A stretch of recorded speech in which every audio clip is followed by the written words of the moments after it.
Oops. Peace, greetings, everyone. Shabbat shalom. Let me know if you can hear me. Let me know if you can see me. Peace. I will that everyone's doing well. I will that you can all hear me. Greetings, Chief Yuya. Thank you for being ever present. Thank you for being here. First in the chat. Thank you. Greetings, Yakira Eden. Greetings, top tier speakers. Greetings, Imanaya. Greetings, Sister Yafe.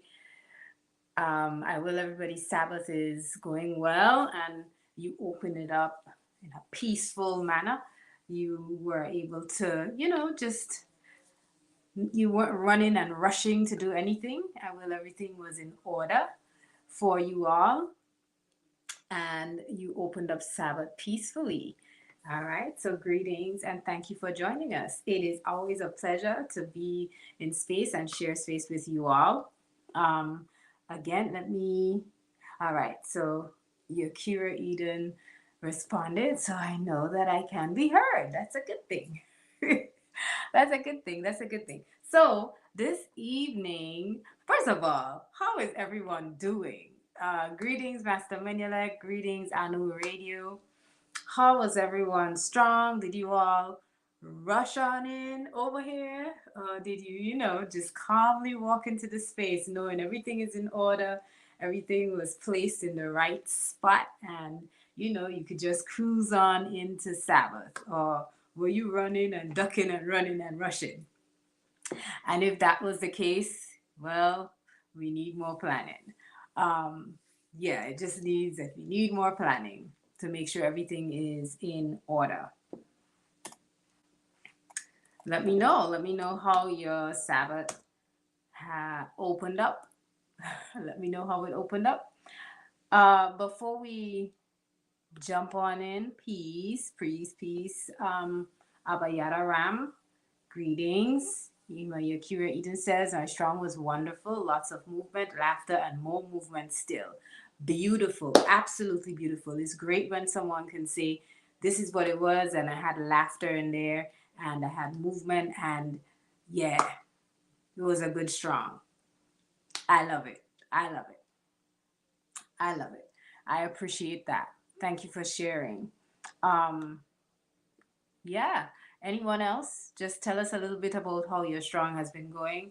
This evening, we are building on ritual and community, right? Ritual and community.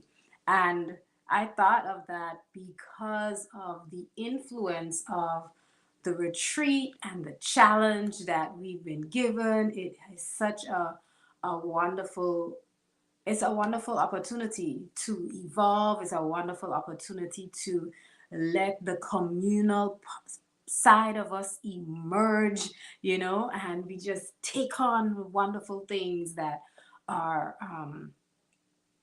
not just cultural expectations, but just taking on interacting and engaging with each other and learning and building and bonding, right? And watching the ritual unfold too. In many ways, a lot of what we're involved in since December, all all year, I would say, but a lot of what we've been involved in based on the charge that Chief gave us, the Chief Yuya challenge, um, you see how that in itself is a ritual. It's a communal ritual, though it is open far and wide to all and everyone. We're all we're in this together, right? We're building, that energy together. We're building that inspiration, each one showing each other, each one seeing how the other one is moving and functioning, and that becomes a motivation. And that is a ritual.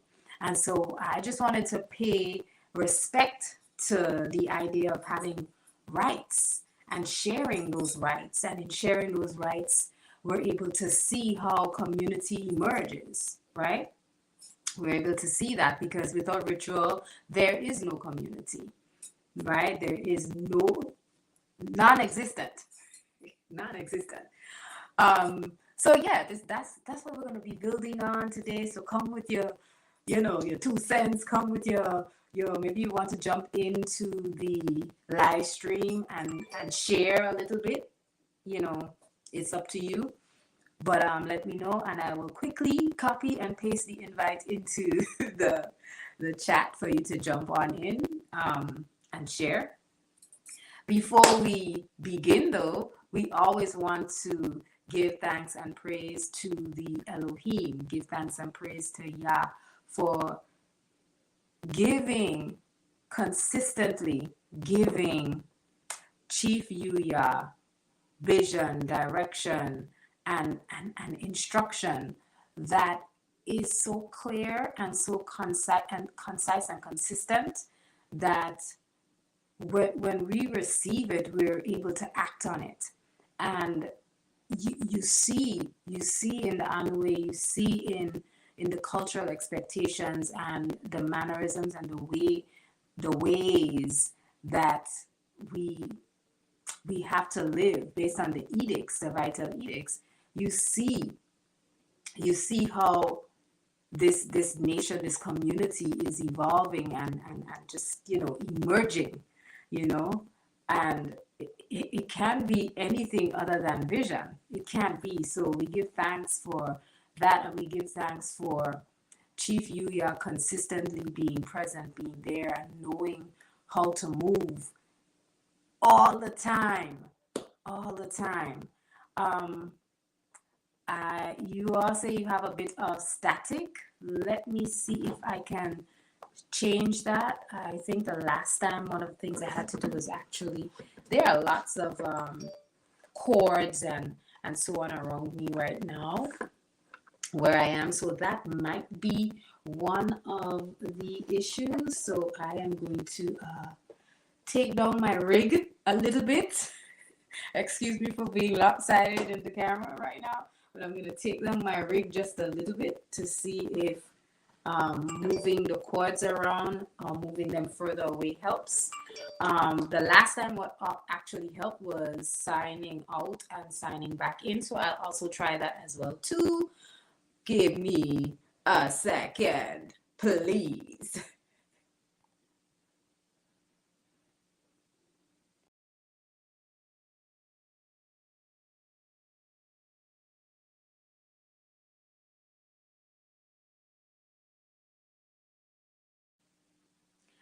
We're back.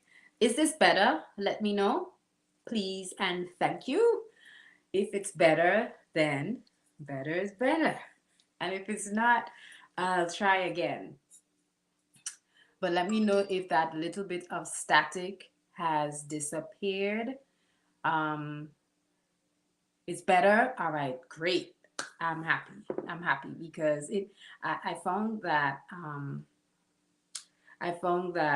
I did some recordings and I could hear the static in the background. So thank you for that. That's probably what I have to do with all the other recordings and things that I do on this particular device. So I really wanted us to jump right in. I actually forgot to plug in my device as well, so you'll see me plugging it in. But this is a serious time. We're coming off of the solstice fast. For those of you who are coming off, those of you who are still on, wonderful. It is a time for a lot of reflection, and most times, this is the time when we talk about hibernation and going inward, right? Pulling back a bit and going and doing a little bit of internal work, as some people will call it, right? That hibernation is really important. But one of the things that I noticed the Chief's Challenge doing is actually pushing me beyond that hibernating experience or that hibernation, and it pushes me to be more active and more engaging and more involved. Um, so that requires less of me just going internal and more expression, more articulation, more engagement with others. And, you know, it puts me, because I'll speak a little bit for myself, right? It puts me in a place where I can pause and I could say, but you know, normally the journaling helps. The journaling and the meditation helps with that internal reflection. But there's something about the bonding that actually happens when I have to pause during my day to maybe to do squat central with some of the other sisters in my house. Or I listen, I just started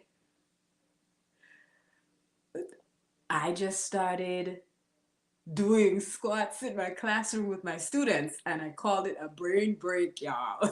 Because it's like, okay, we are taking a brain break. uh that's for my benefit, I'll just say this, because I had a few to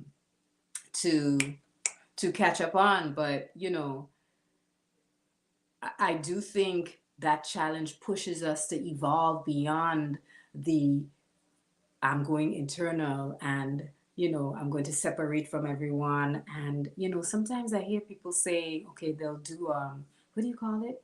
A fast from speaking and things of that nature. This particular challenge pushes us beyond that. Um, and I found myself listening to Major in Yourself, which is I think one of the anytime Chief does a breakdown or a lecture or has an online live build and it involves music, it changes the frequency. It changes everything about delivery. And I find that it adds a lot to it, but I take away a lot from those experiences. Um, And so I found that majoring in yourself was very much a part of um, my reflections this strong, because I realized that in pushing ourselves through the challenge, all of the aspects and the components, specifically the physical, um, it made me really start dissecting myself, looking at my weaknesses, but also looking at my strengths, looking at not just the areas on my body, but within my character as well too, where there are strengths and where there are holes. And just as just as you would adjust your and like try to rebalance yourself when you're coming out of a squat that you may have done wrong, or you kind of overshot when you're going down, or you tip over, and you have to find yourself and you find your balance. And what do you call it, like you have to just find your balance so that you don't tip over.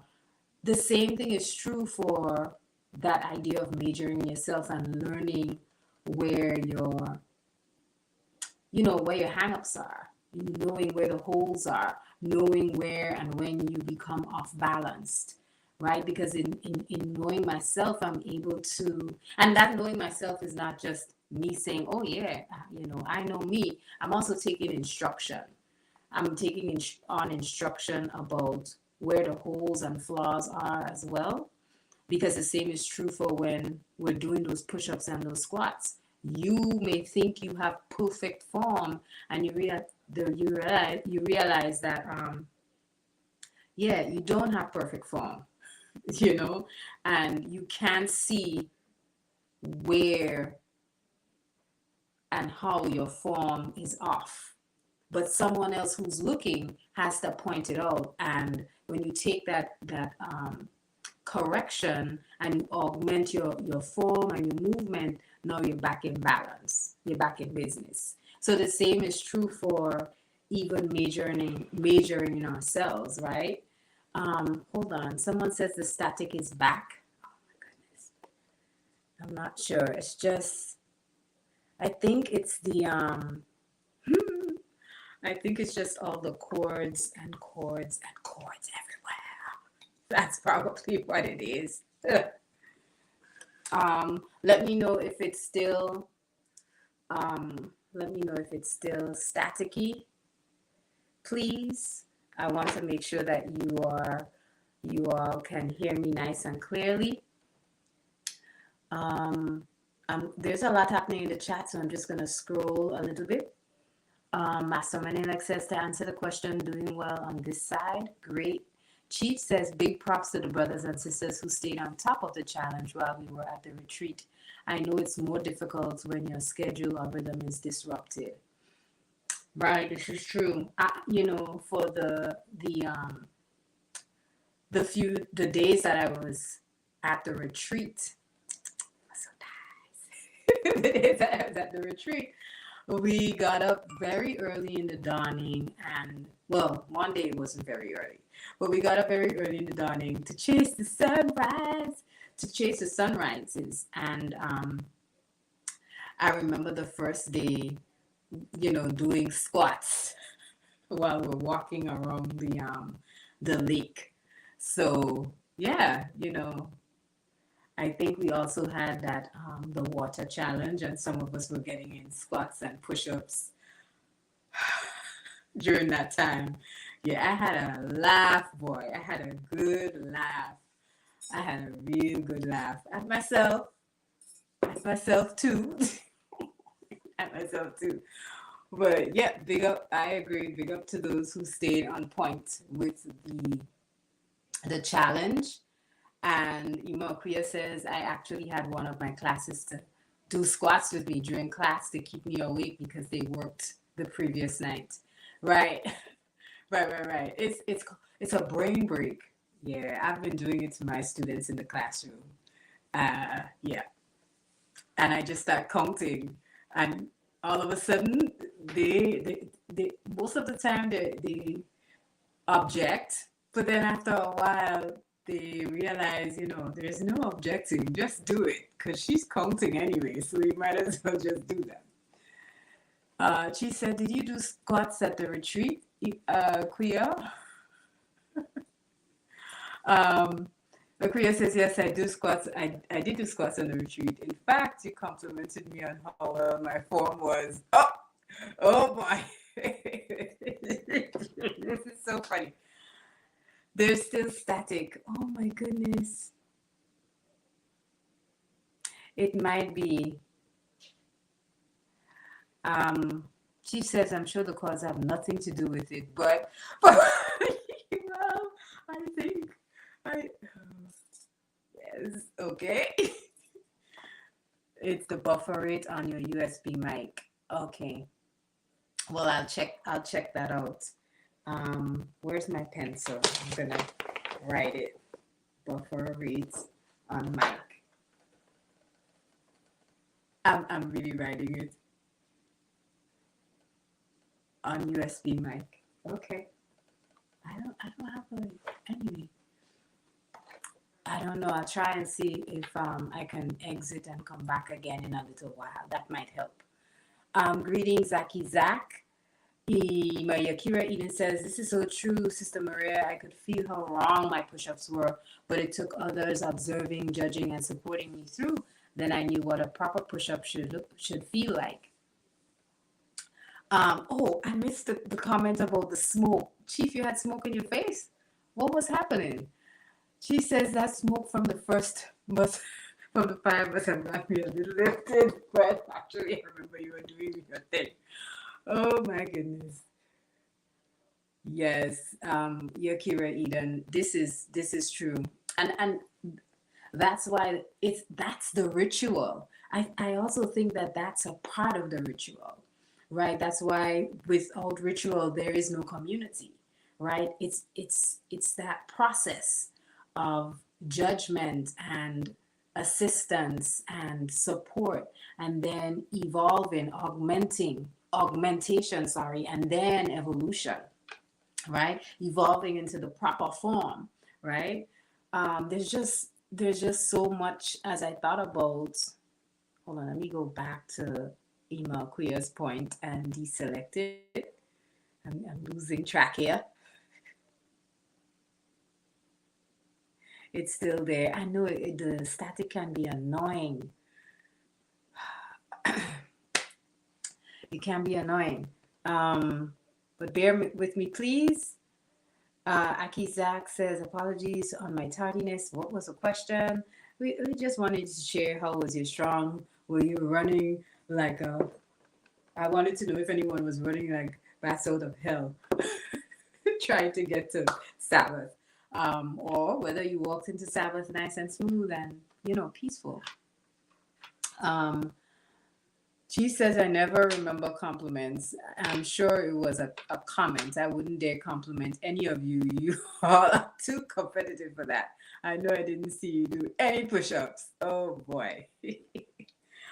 Oh boy. We were trying to do some push ups there.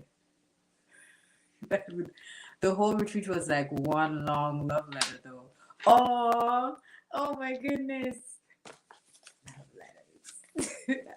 A bunch of them to write still. It was. It's a ritual, a long love letter. And you know, I I can't help but to think about how important it is for groups. I have to say groups because if we're saying without ritual there is no community, then it means that the ritual is what helps to formulate the bonding that leads to that communal mindset and that community. Um, and speaking of that long love letter, right, which was part of the challenge from podcast 81, one of our challenges was to actually write love letters to whomever. And Chief making that correlation between the retreat and it being a love letter. I mean, there were moments. I actually wanted to share some photos here, but I really didn't get the photos that I would have liked, like photos of us at the fire pit trying to start a fire. Talk about ritual, man. I talk about how ritual helps us to go through a process and bond.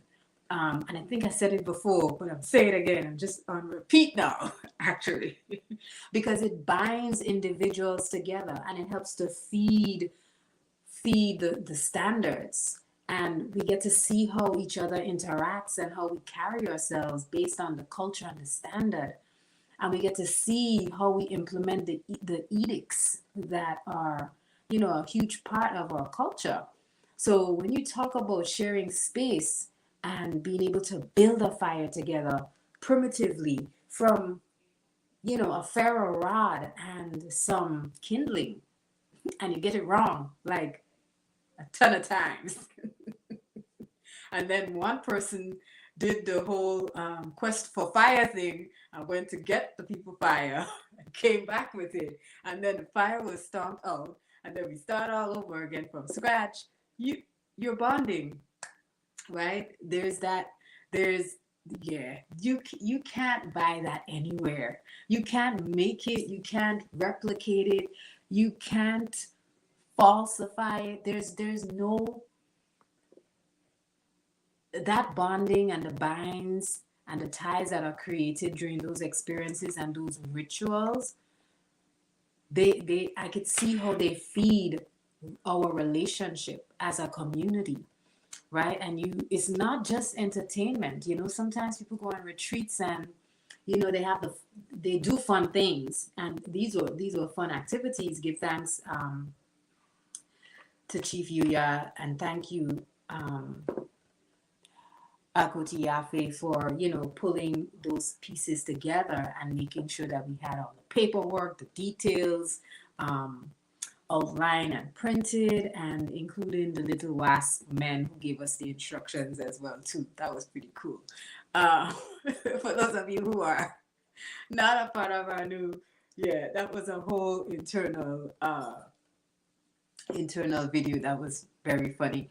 But yeah, those rituals, they do help us in our bonding. And yeah, I think it helps us to grow too, you know? It helps us to grow too.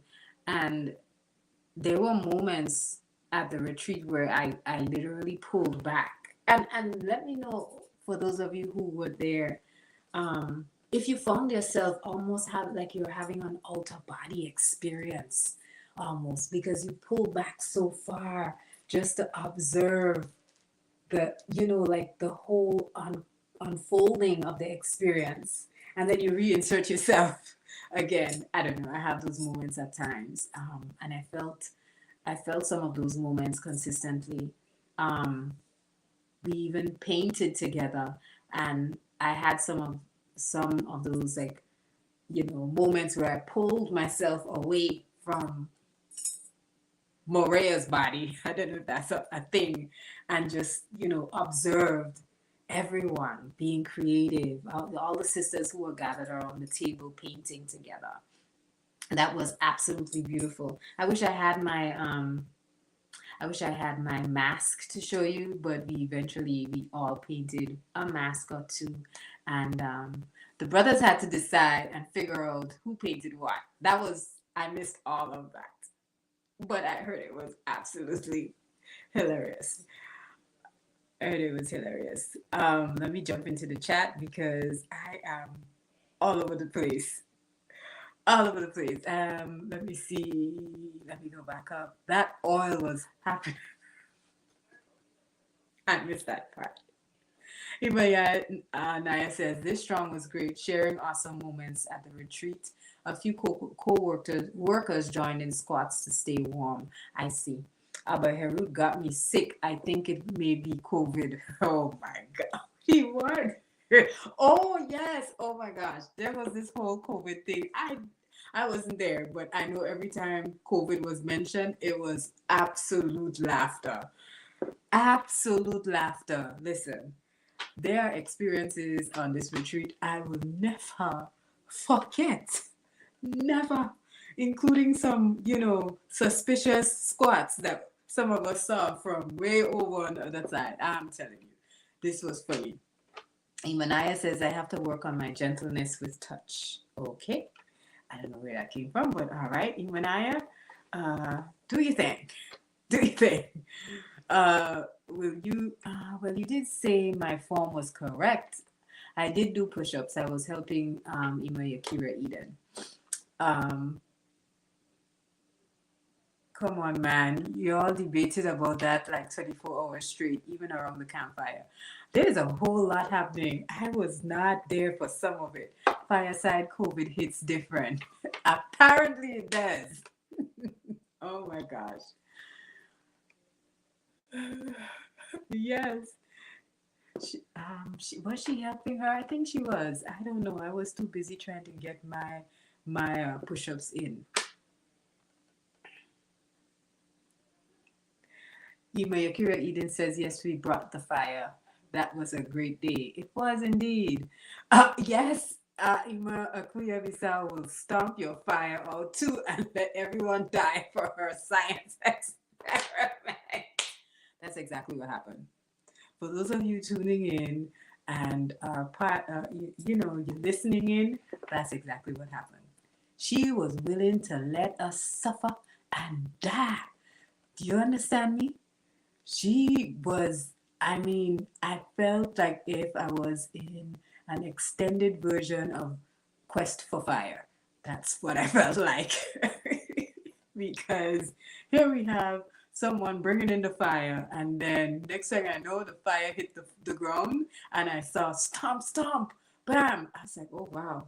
If we were in the wild, yeah, that would have been our last night. Take what I'm telling you for the truth. Take what I'm telling you. Chief Yuya says, the ritual of our seasonal retreats solidifies the community. It even causes an advancing of questions and discussions to a higher level. Okay, I appreciate you because you are let me tell you, you are always pushing us beyond where we are. And sometimes we think we made it, we did, and then you push again. On the retreat, you asked us, and these aren't your words exactly, but you did that exact thing. You opened up a space for higher level discussion and conversation, because you asked us, what would it be like if we were to live in a communal space? Those aren't your exact words. And I think someone may have brought up the Amish later on, but we never got to explore that. And maybe you all did, because I was not there for a large part of the retreat. I missed out on a whole lot, and so it just hurts my heart right now. I can't speak freely without shedding a tear, but that may have been part of the conversation that happened. And if it did, please, those of you who remember, jump into the chat. But thank you for sharing that, Chief, because I see how it solidifies the community. I see how that ritual of consistently meeting at a specific time every 3-4 times out of the year, and making it something that we put at the forefront of our minds, nothing else. I remember feeling proud taking those days off, because it was like, no, I have something greater to be present for, right? And yeah, no amount of what do you call it, rules and regulations on a job could take us, or should keep us away from those retreats at all. Because for everyone that I have attended, I see and feel that the relationship and the bonding and the community growing stronger. I do see it, and I feel it too. Ima Quick is having a laugh. She says, "You didn't think we could do it, Zach Latimer. I had to stomp it out to prove we could." Oh boy. Oh boy, she did stomp it out. Like, that was some hard stomping. I don't know why that was necessary. We still didn't. I don't know what you're talking about. Yeah, well, we lit up. The fire was lit, but then it didn't sustain itself. So yes, Akisak, we didn't. Not really. No. Eden says, yes, I too took the quiet observer moments. There was so much beauty in just bearing witness. Indeed. Indeed. And it's from an objective space.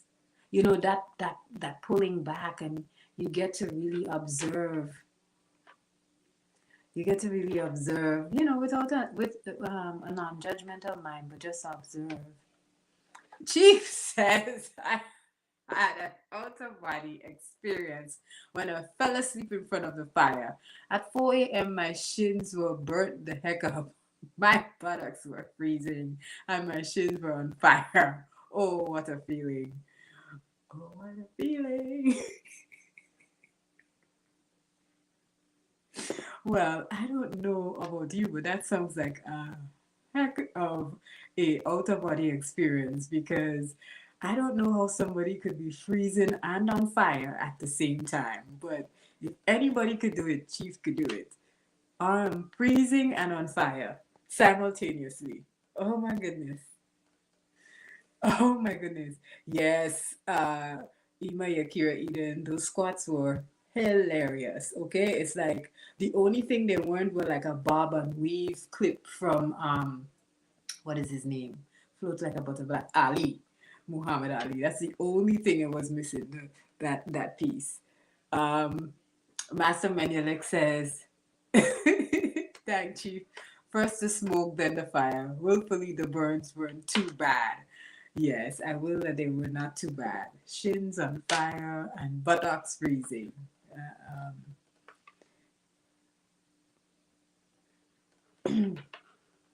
She says, I did not catch all of the communal squats, but I did hear about one brother booty clapping and beat or as he didn't know how to do a squat. Oh my god. Let me just read my paper over here, please. All right. I am just going to excuse myself. On highlight, deselect, and let's keep it moving really quickly because know. I don't know. I don't know. Zach Latimer says, when it comes to fire, you gain a greater respect for it when the cold is around and that's all you have. Yes, yes, indeed. You the the activities that we were given, right? And Chief gave us those activities. Thank you, Chief. The activities that we were given to do, they really do help you sit. At least they help me to pause for a moment. Although I was encouraged to go and take people's water away from them. You remember that part? Do you remember that part? Like almost like Quest for Fire, right?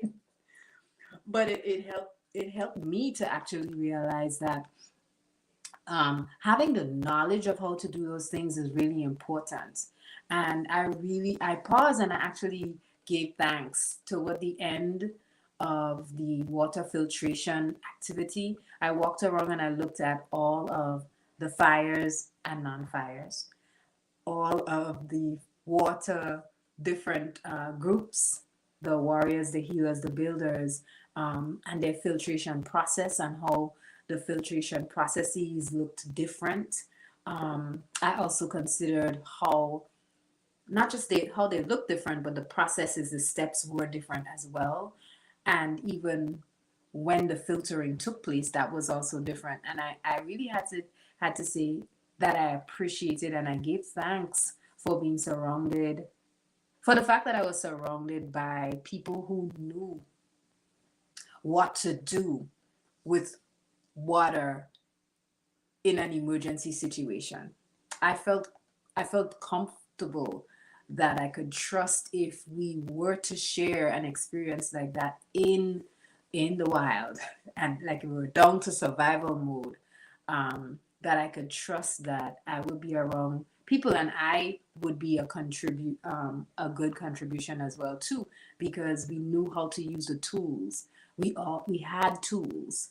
We knew what tools we needed to acquire.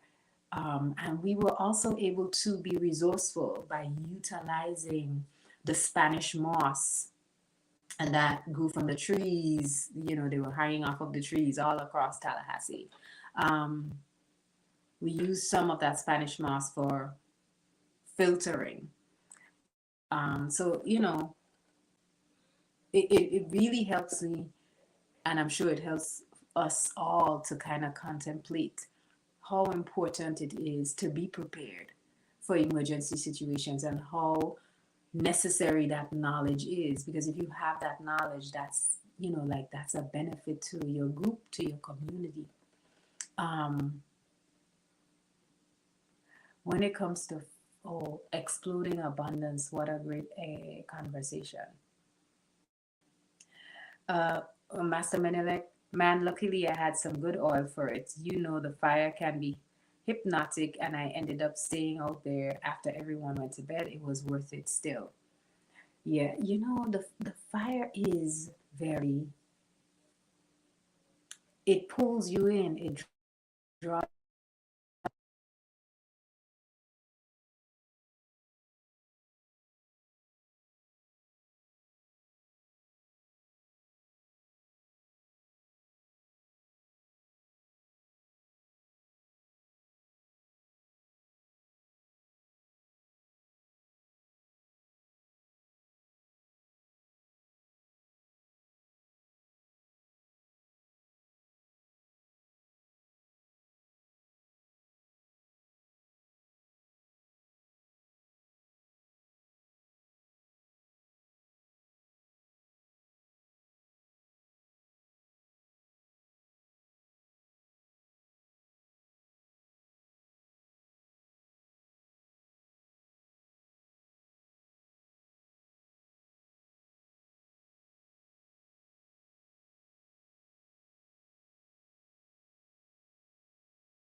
Uh, did the Crisco work?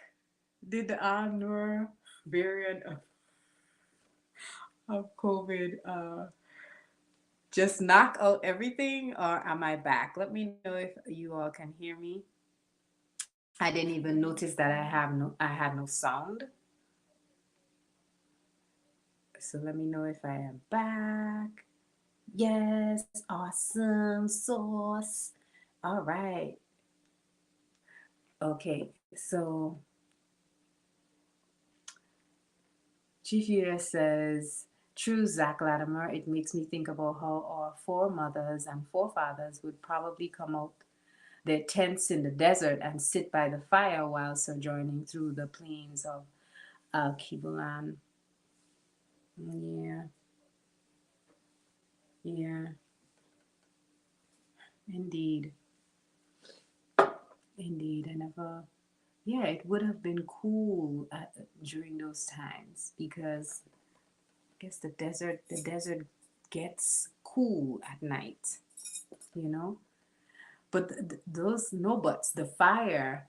I was saying this before I got distracted and I had to jump off and come back. There are all these formations. Let's talk about who wants to talk about what have you seen in fire? You know, I think that's also the ritual inside the ritual, right? The the lighting of the fire, always sitting around the fire, creating a bonfire together, or attempting to create a bonfire together, as some people were doing um, Sabbath evening. Um, yeah, what have you seen inside of fire? And I say that because Chief mentioned how hypnotic it is. And as he said that, I realized that there are two things that draw me closer and closer into fire. Um, and in many ways, if there is a live discussion or conversation happening very close to me, many times I have to pull myself away from that hypnotic, you know, allure that happens, that hypnotic pull and draw that happens between me and fire. And it's not just me, I know everyone has that um, primal urge to sit and stare and be consumed by it. But I always find that what draws and pulls me in is the, the constant formations that I see all throughout the fire, all of those the movements of the flame and how it shifts. I would even go as far as to say it shape shifts many times. And also the burning ember. There's a time where you can see inside of the fire, whether it's a piece of board, cardboard, paper, or just the wood. You inside of the flame, you literally see this burning ember. It's not blazing. You're just seeing this red, this hot, I don't know what's happening, this hot red ember, just constantly glowing and moving across the wood.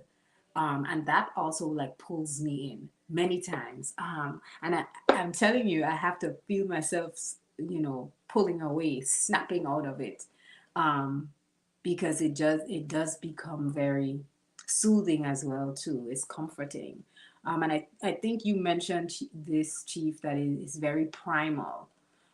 It's a very primal experience. And so there's that pull. Zach says, having Chief, you are there to help gain a higher perspective too, and helping one gain a broader vision. What an honor. Indeed. Indeed, indeed. There, I don't know any retreat that we have been on, and Chief was there, and was, there was never the push toward conversation and dialogue and conversation that went above and beyond where we are. I mean, if you leave it to us, we'll just have conversations about COVID and laugh things up. Well, I wouldn't say that, but there would be a lot more there would be more entertainment than serious bills, and he asks questions, and gives insight that like it anchors us and it brings us back. It brings us back, so we don't like, because we would laugh and joke the entire time, as opposed to having good build and good conversation, that's edifying. Zach says one of the things that I appreciated was dipping into a deep conversation and then joking right after, and then going into drums and music was a great vibe. Yes, yes, yes. That me was that on Sabbath? Let me know if that was on Sabbath. Sabbath was a very interesting opening to our group group call and our group build. It was, and many times these these rituals, they start and then you realize, oh my gosh, yeah, it started. Okay, this is what we're doing now. All right, next, keep up. It's moving. Keep up. Okay, and then chief calls on one person to do this thing, and then another one to do something else, and it's very precious, because you have to be in the moment. You have to be in the moment and be attentive enough, and not resist, and be able to flow, go with the flow. Right, yeah, right. He's just saying that. She says that's the real spiritual gathering. You're moving with a flow, and it's not this structure where you are expected to invoke artificial feelings based on the time on the clock.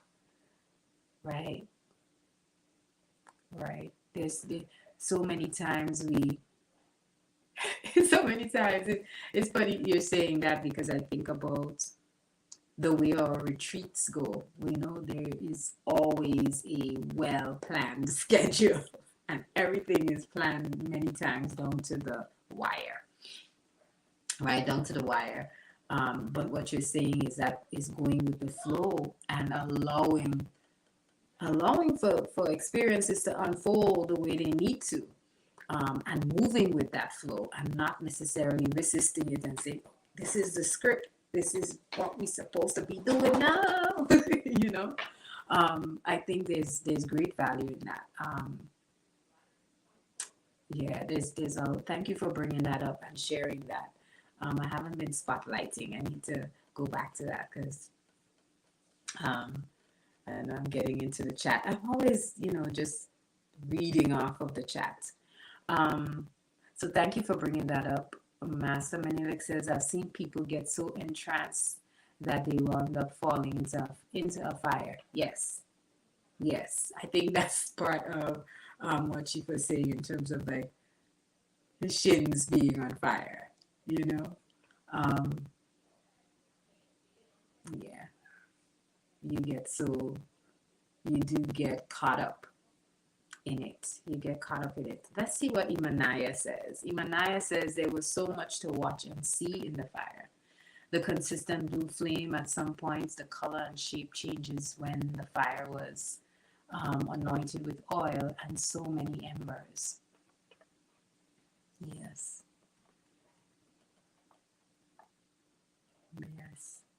There, and you could see that consistent pattern too.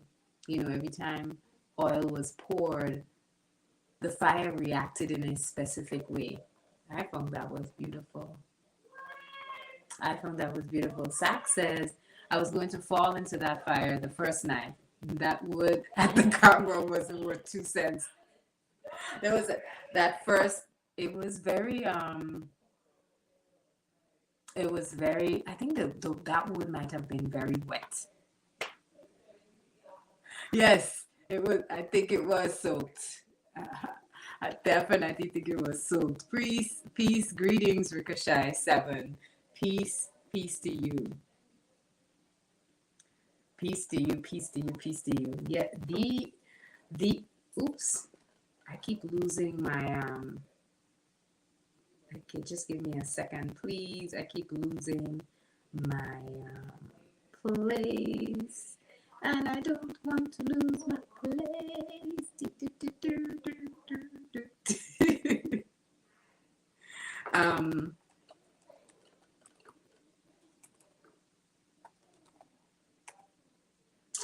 yeah. Okay, there we go. Okay. I'm so sorry. I'm not ignoring y'all. I wanted to make sure I jump back on and I can find my place.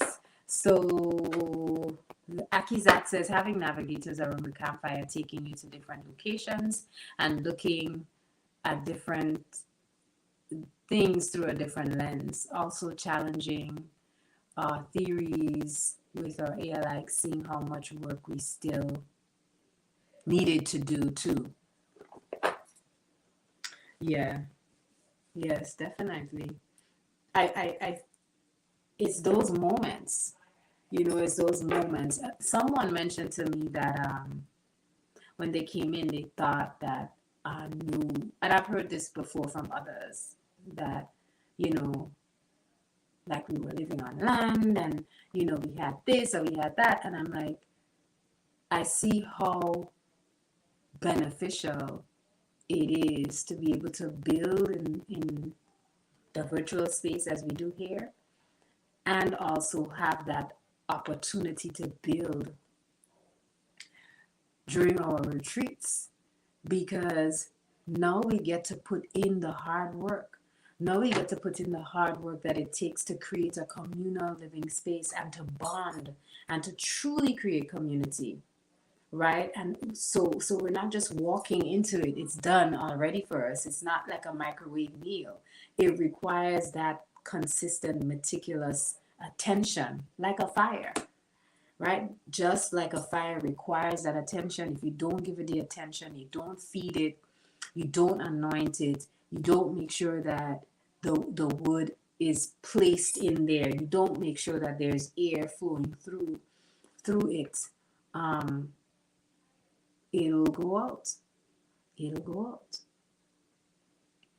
It will go out. And I think the retreats give us space for our culture, our new culture to grow and also to evolve, because the 14 Keys actually talks about, there's a portion that talks about there needing to be a space for evolution, right? And the edicts and the laws that are put in place, we are only able to do that because we are able to meet and connect and build and see what is needed, what precepts need to be, or laws need to be evolved, and which ones actually apply to our journey and our experience. And that can't happen if we're not meeting and bonding and building together. Ooh. She says the time to bring out the food wasn't scheduled that last night.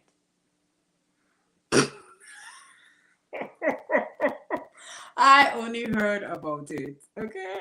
Oh my gosh, y'all lucky. I almost kicked that cabin door in and it broke my yogi bear. Oh my goodness, he was gonna eat. Oh, that was funny. Oh boy, I did not know you had a yogi bear animal spirit. Boo Boo. Do you have a sidekick, Boo Boo? Okay, let me stop. Akizak says Master Menelik, then the first night was no joke. The firewood was made from ice. It was hard. I think it may have been the type of wood, but it may have been moist as well too. It was probably wet. Yeah, yeah. Well, Chief, I apologize. We will do much better next time when it comes to that food, the serving of food, it being on schedule and on time. Um, so yeah, we don't want you to ever have another another moment where you even consider kicking the door in and reverting to Yogi Bear, a Yogi Bear animal spirit. We don't want that ever, at all.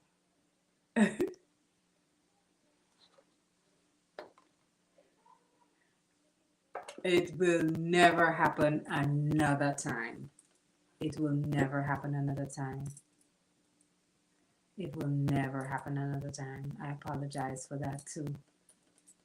No way, that's unacceptable. It is. It is. He packed in too. He and crack. I know. Yes, true. True, true, true.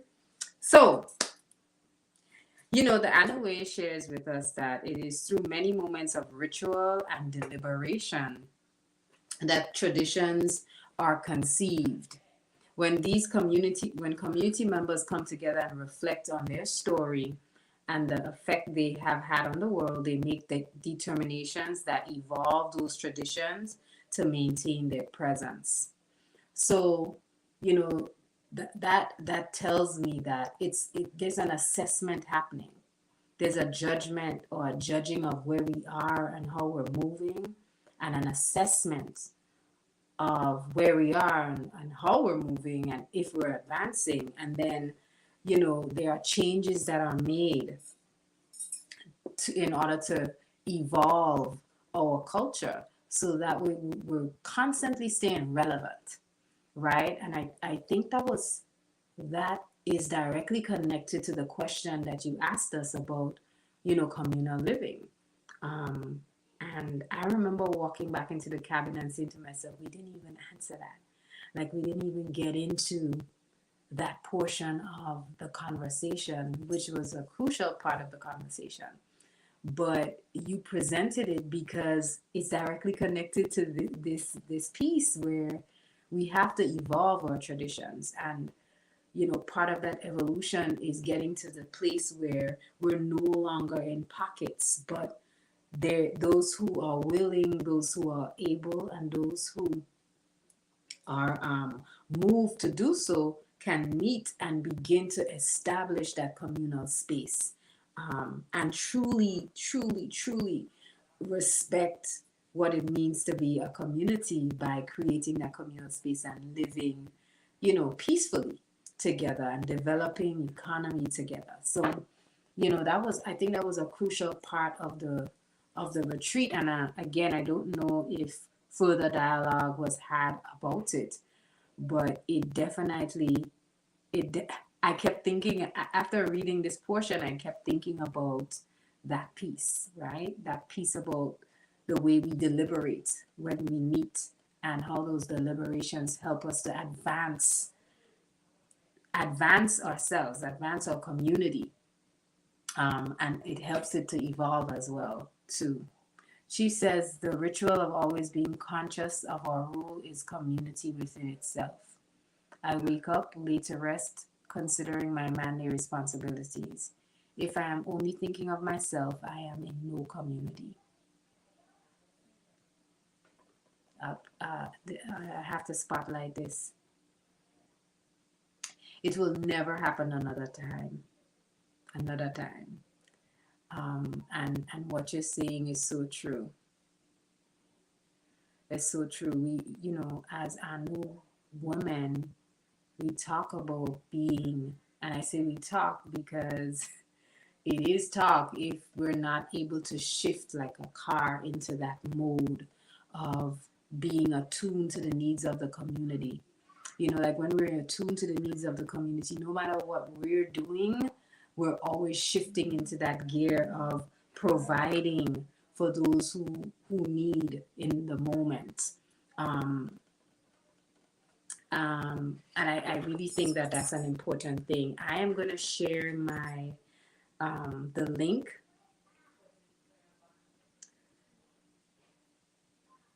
I'm going to share the link just so I don't think it may happen again, but I'm just going to share the link. Actually, that's something I wanted to do earlier, and I just lost track because I'm giggling and laughing and also, building because I'm seeing so many of the connections. But I wanted to share the link because maybe maybe one of you want to jump on and share a little bit more in terms of your experience on the retreat. part of our conversation tonight was to also build on the retreat. And the intention, this is how flow happens, because the intention was to do that last, not first. But it's not about what's last and first, it's about what flow is requiring of us in the moment. Um, yes, so back to it. Chief, that is an important part of what we ought to be as women in Anu, being attuned and tuned to the needs of the community. And if that's if that's priority, then you know you would never have to come and knock on any cabin door to inquire about food. No man should ever have to do that in any community where there are mature, able-bodied women. That should not be the case at all. It would never happen again. And you're right. If I'm only thinking of myself, then that's the fallacy of the self, right? Then you're moving solo. If we're thinking about ourselves and I'm thinking about myself only, then community does not exist. The actual community exists when I am considering my relationship to others. And I think there was a recent fellowship where you asked that question to us, the sisters, like,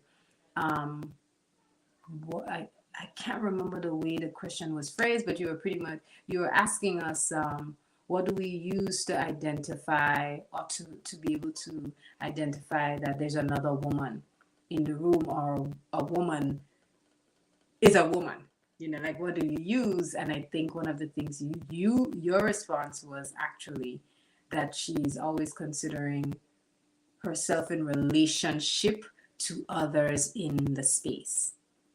Because we are communal naturally, we're supposed to be naturally communal. So we're always considering ourselves in relationship to others, or the environment.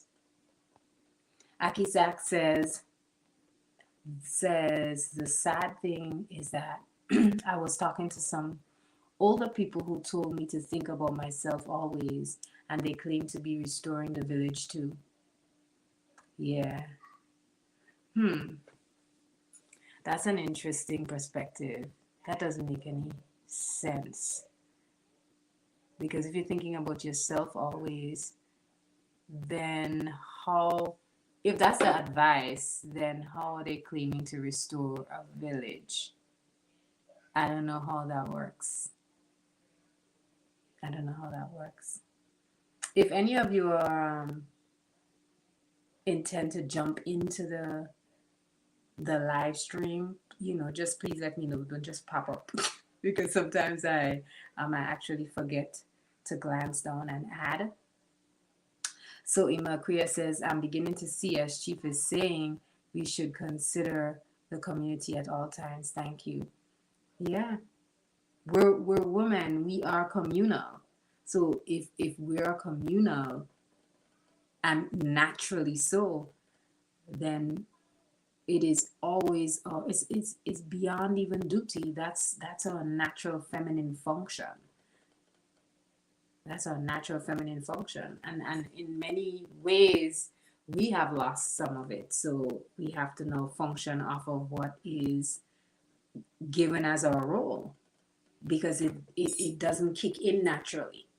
So, we have to now have a checklist. And I don't think that is wrong. I don't think it's wrong to actually have a checklist of items to say, well, this is how I'm gauging how I should be engaging and functioning, and this is what my role should be at all times. At all times, it's service. Can you all hit in the chat just to let me know if you can still hear me? Because if you can, that's a good thing. But if you can't and I can't see you all, then that's a problem. that may be a problem. I've also wanted to pull from conduct, and I think this is directly connected to you can be heard. Thank God. Thank you.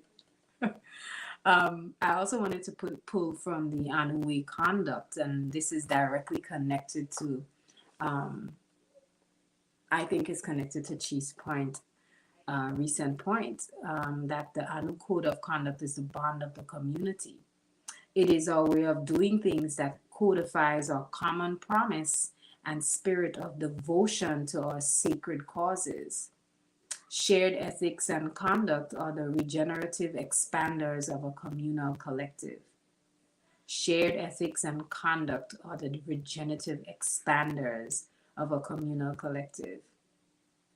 So, in order for us to grow, in order for us to expand the community and take in others and be able to spread, we have to have that foundation. We have to have that foundation that we're all sitting on, and we have to have a lens that we're all looking at things through, right? That's why we're able to judge. We're able to judge because we all have a common code that we're using. And part of that code is that as women, we are tuned to the needs of the community. We are always in service of the community. That's being on code, technically. That's part of what is expected of us in terms of conduct, and that's what should come naturally. Okay, I can be heard good. Aki Zach says, right, it didn't make any sense. It made me think of the Sabbath build and King Solomon going to the underworld and asking for wisdom. I'm putting that in my own words now. Oh, boy. Oh, I'll take a page from Robert Herbert and say, Chief said, oh boy, he said, she said. Um, yeah, yeah, just listening to reading, because you didn't say it, I didn't hear, but reading it made me realize that the advice they were giving you is contrary to the work that they say they're doing. It doesn't align. It doesn't align. I also wanted to consider like the blog, right? How many of you actually got to read the blog from this strong? You just let me know in the chat, and if there was anything in the blog that stood out to you this strong, please share. I took hold of the blog because I realized that which goes to the show of ritual and community. Yes, yes.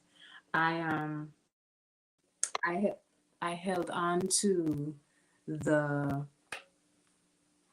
I think Chief is in the chat. Hold on. I think I held on to the blog. Oop, no. Unmute. Sorry. They're too big. Oh my goodness. Peace, can you hear Yeah, I can hear you. us? Okay. I just came I in hear. the event your mic drops anything. Okay. So you want to stay on the stream? Yeah, I'm on it. I'm here. But don't let Okay. me mess up your flow. Yeah, keep flowing. Keep flowing. Okay. I can hear myself though, Okay. Okay, Zach says that picture. Yes. I think Chief had locks back then, right? Isn't that what that picture is? Yes, That's a indeed. weave. Oh, really? A weave. I couldn't see. The picture is so tiny. What types of weaves do they have again? Oh my gosh, what is it? I don't even know the name of the things. They glue them on. Anyway, stop it. So the blog pulled on me because real hard because it's like coming up with the idea of ritual, uh, no community without ritual, and I kept seeing over and over how the retreats are our ritual, the experiences we're having together are all ritual, the activities that we do, these are rituals, and the way they help us bind and connect and become stronger as a family. And then the blog, then the blog comes out and it's like the blog is speaking about the promised land. And at the beginning of the blog, the first phrase is elevated people live in elevated places. And I said to myself, we are being prepared beyond what we could even know or consider. And I know some of us are going to be exploring some of these films in 2023, but some of us probably we have had experiences where we've looked at films and looked at, let's say, maybe the journey of Nation of Islam and also the journey of the people of Israel, those who have followed Benjamin and their journey and how they were being prepared um, to build this amazing community. It didn't start where, oh, you just, somebody else built it and you ran on up in there and there was no work. There was a lot of work involved. And when the blog came out and I saw Promised Land, elevated people live in elevated places, I realized this entire time, and I mean, maybe I'm slow, and I'm sure everybody sees it, right? But this entire time, with all of the episodes that Chief has been doing, has been building us up, building us up, building us up. All of the retreats, building us up to see that we're elevated and to see that there's a reason that we have to pull away and live a life that is set apart, right? We can't mingle. We can't function if we're mingling with everyone else. And I know no one who was at that retreat, no one can walk away and say, you know what? I miss the experience. I miss my home. I miss my life. I want to go back there. I am sure everyone who was leaving that retreat was leaving sorrowful because when I was leaving, I can tell you, my first thought was, if we were living on our own land in an elevated place, first of all, I said to myself, if I had to leave, what would I be leaving for? Why would I be leaving? What would be the need to separate myself from the rest of my community if we're self sufficient and everything we need is there? She says, y'all always have jokes. I just grab any picture, but I see I have to do a photo shoot just for a thumbnail. Okay. Well, nobody said it was a bad picture, you know? Nobody Oh, none of my pictures are bad. That wasn't the statement. No, no, no, no. None of my pictures are bad. The Most High has blessed y'all greatly, because you could have a Jegna that looks like a giant foot and have to look and listen to that all day, but you ain't got that. You know what I mean? The Most High said, we gonna make him not be such a bad looking dude either. You see? So no, we didn't say it was bad. No, no, no. I don't have any bad pictures. Yeah, they're all GQ to Ebony worthy. Every last one of them. Yeah, Well, okay. get that straight. I was gonna say GQ. Okay. Yes, GQ. Yes. Okay. Esquire, GQ, on a good day coming from the gym, Men's Health, but maybe a before picture. But still, I can get in there. So I Uh, ain't think about nothing what w- y'all talking about. okay, once you don't invoke the Yogi Bear animal spirit, right? Hey, y'all keep messing around with the food, acting like a bunch of dudes in there playing Uno, then Yogi Bear might have to come out. Like y'all some mafia freaking Colombian Medellin cartel. We playing Uno. We'll be out there when we get out there. Keep it up here. No, it will never happen again. Not another I time. know it won't.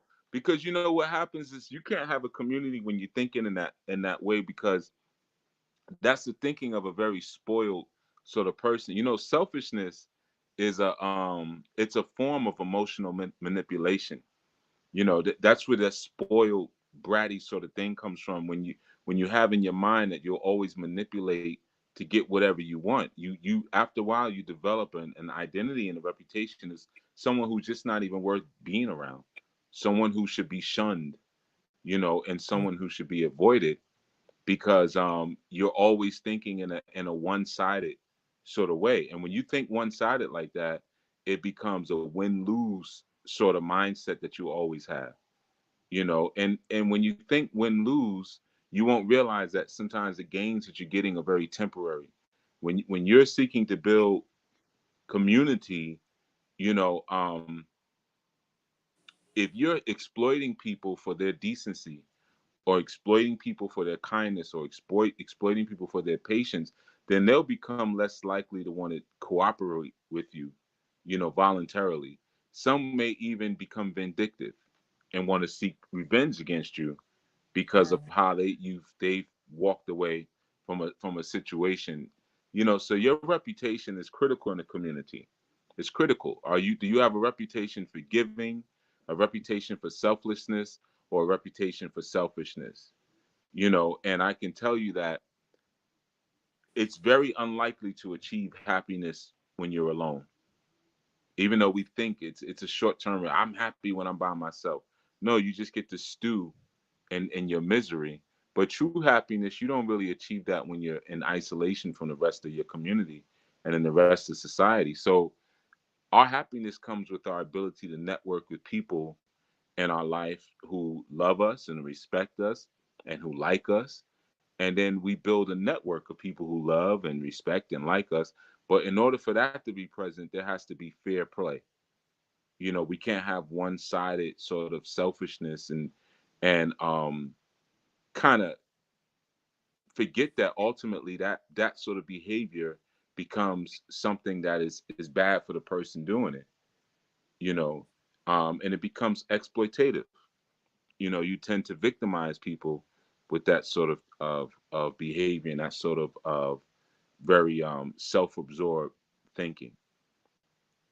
So no, we can't have that. We can't have Yeah. that can't happen because you can't build like that because then no one will want to be around one another. Everything will be very everyone will shun each other. You have to have two-sided sort of transactions that involve way more than just basic exchanges. But when you have two-sided transactions between people, um sometimes it's just having a knowing glance, being able to two-sidedly share laughter, two-sidedly share conversation, things like that. Those are all critical things, you know. Yeah. You know, it's it is a part of what we're expected to be, even as women. That, and I think I mentioned it before, that being in tune with the needs of the community. So that alone in itself is an indicator that you're never functioning independently, like you're never functioning alone, is what I should say, or and detached from a community or from people. And even, like, even as a woman, we talk about women being the civilizer, but you can't really civilize anything if you're alone or you're on an island. That doesn't happen. The way it happens is inside of an incubator, and that's the community where you're sharing and you talk about that fair play, like that's the reciprocity. So at no point should we come into any experience with our family, if we're saying it's our family and our community is our family, and not expect to contribute in any way, shape, or form. I mean, it even though it says, even if it's a retreat and you think, okay, the objective is to rest and relax, there is no way I or anyone should feel comfortable just laying back or kicking back and letting others just do without contributing in some way, shape, or form. Um, or refusing or being reluctant to participate because of the fear of having to contribute or having to work. Like because if we don't work, then who will? If we don't do it, who will? If we don't find ways of giving back to others and being fair with each other, who will? So we can't depend on anyone else to do it. It has to be me identifying that this is what's needed and doing it without being questioned, without being asked to do it. And I mean, yeah. Well, I mean, there's a concept of being pro-social, and then there's a concept of just being selfish.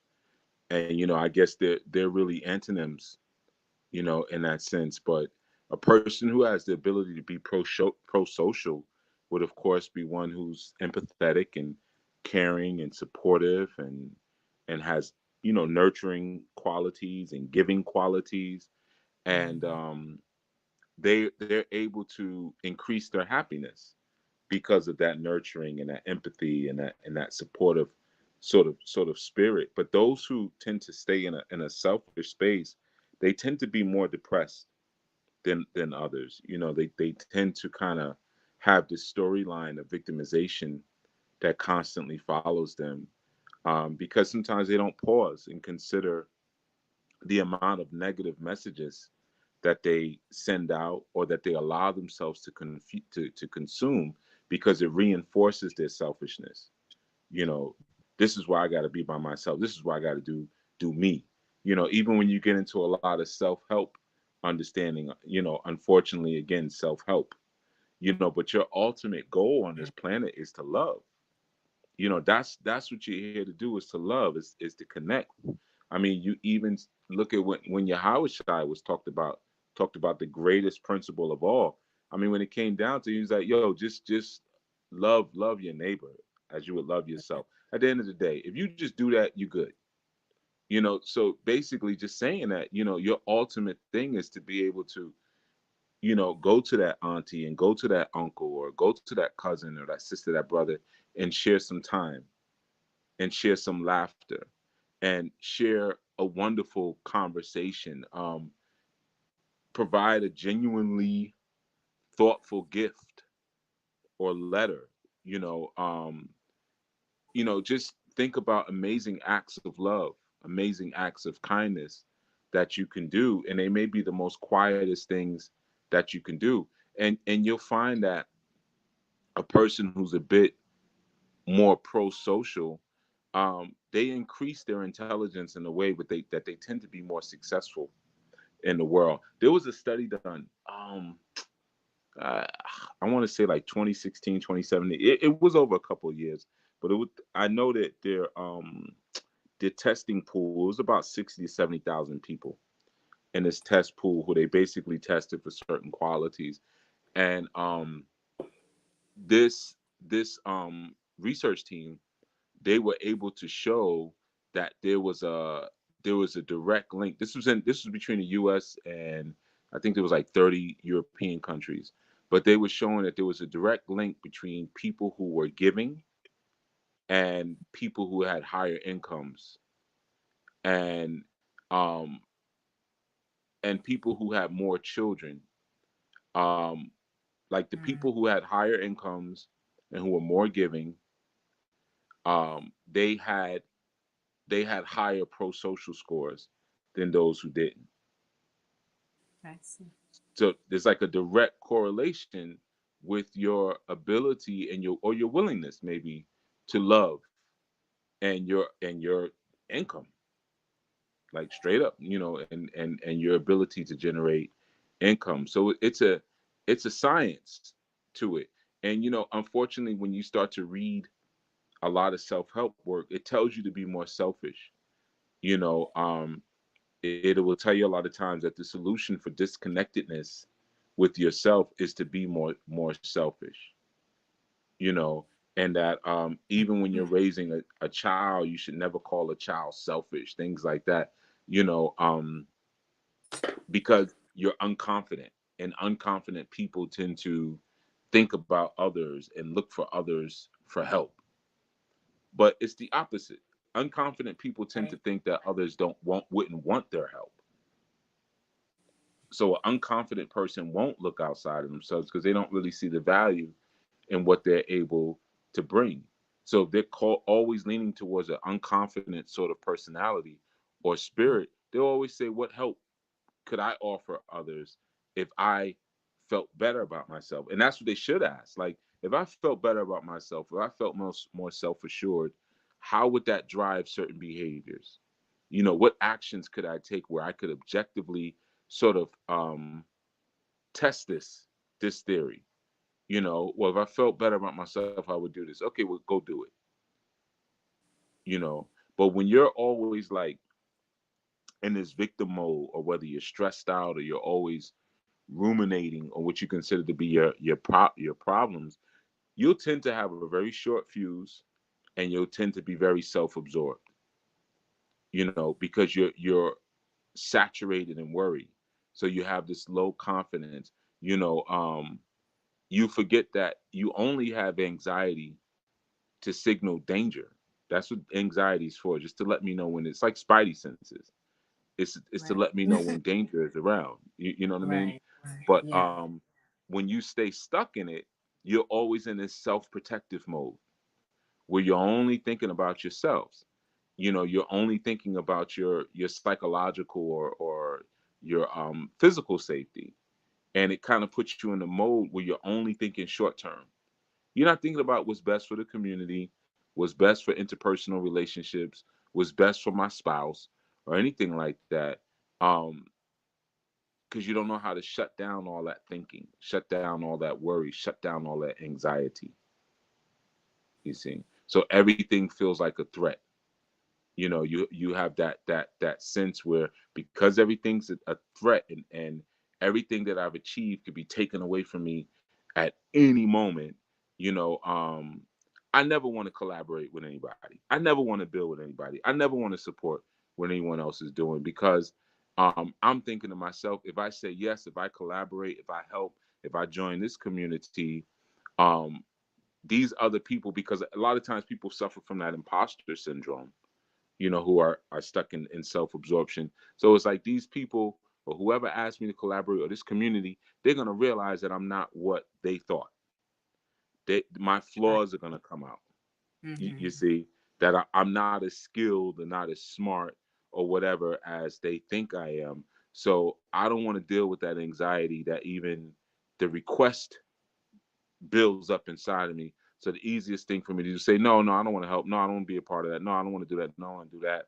You know, because you don't realize that every time you're asked to be a part of something, or asked to contribute, or given that opportunity, it's an opportunity to break free of that in disguise. It's not going to be a flag that's like, all right, low self-esteem, get rid of it right here, come on. Life just doesn't work like that. It's going to be a Yeah. big red sign with a finger pointing to it. But those are opportunities in disguise that you can take on, whether they're in your professional or your personal realm. So you're not always so busy emotionally protecting yourself against threats to your very fragile self-esteem, that you miss opportunities to make a great impression through love, All right. you know. Sure. I think about, I think about the idea of just like love being that connection. So that, you know, that pulling away and that preoccupation with oneself and that preoccupation with protecting oneself, um, it does help to know if there was even an opportunity for one to connect, that pulling away does sever it. It severs that connection. And so, even being a hermit, and I think at the beginning of tonight's build, one of the things that I mentioned was hibernation. Like most people tell you at this time, this is what you should be doing, hibernating. And I was saying, like, the challenge that you charged us all with actually helps to put that to the side. It actually helps us to be more outgoing. At least that's the experience I am having, where I find like I am being pushed beyond that whole let's just reflect and journal and stay, within. There's a value in that, but um, it helps to, that staying within helps to, it helps to, I guess, perpetuate that cycle of aloneness, and therefore Hmm. it makes you feel disconnected. And when you're disconnected, you do feel like the world is out to get you, because at no point do you feel that you have allied with anyone. If you don't have connections, and you don't have allies, and if you don't have allies, yeah, you create in your head that it's just you and you are the victim and you're alone. And I think it's important to think about the fact that it allows you to not have to grow too, or to push through what that feeling is and then evolve to something better or something more. You get to just kind of stay in the same place where you were. Yeah. I mean, it's a lot of times that comes as a result of hyper personalization. You know, every time something is said or something is done, people spend a lot of time um ruminating on how you're talking about them. Yeah, I know you just read it. Yeah, Yeah. I was trying to figure out why you was talking. I was trying to figure out how to change it. And it's once you in, that's it. You can't change it. And nobody said anything. I You talk didn't about see. love. I noticed it. I am so sorry. I did Nah, not know. I ain't even gonna blame you. I'm gonna blame everybody else who's listening. Yeah, Okay. yeah. I ain't even gonna put that on you. You know what I mean? It's all of them. You know what I mean? No. Zach said it because I be cooking up that hot fire. Y'all You face know said I could you. change it. Can't Yeah, change you it. can. You can. You go out How you and come change back. it? No, you're Yeah, not. you got to go out and come back in. Right. I figured that. Oh wait, hold up. Oh yeah, I found it. You found it. Okay, let's go. Hmm. Come on.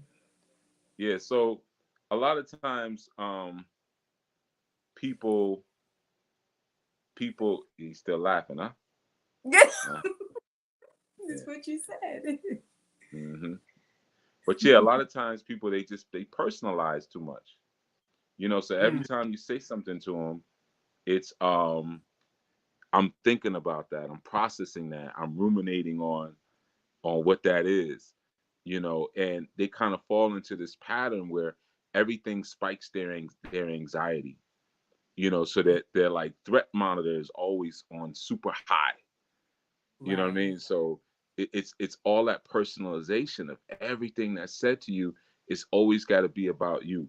It's always got to be about y'all looking at me like this, or y'all looking at me like that. And it becomes a sad to say, like a just really a cycle of self-fulfilling prophecy, because and it's a very vicious cycle, if you will, because you keep yourself out of reach of others, and then everyone sees you as pretty much being only self-interested.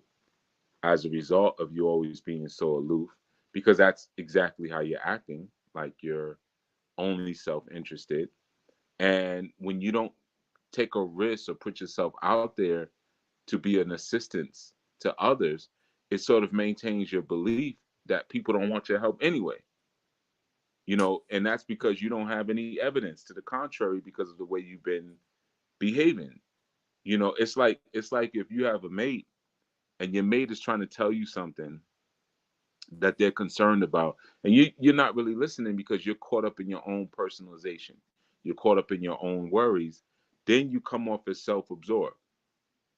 And then that can also lead someone who already has maybe low self-esteem or low confidence to begin to fear that they're inherently selfish or inherently horrible, and it makes them even more self-conscious and more shame prone because in that moment you were being self-absorbed, if you will.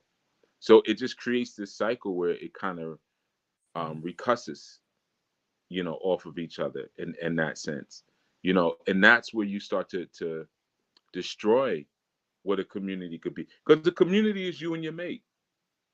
You know what I mean? There's of course the community of self, but it's your family as well. So you learn some of those things, like even um volunteering to help a family member. It could be your spouse. Hey, what do you need help with? Identifying um where your strengths are in your generosity and increasing that frequency, so that you can express those strengths and generosity a bit more. And that sometimes can be more like more fun than trying to work with your weaknesses. And then once you've kind of expanded and augmented your strengths, you might then feel confident to go work with your weaknesses in that sense. And that helps to end that cycle. Yeah, so there is a bit of pushing through, right? Hmm. There is a bit of working through it, and I think you said something that was everything you say is hitting. It's hitting Big Baba Anu. No doubt. You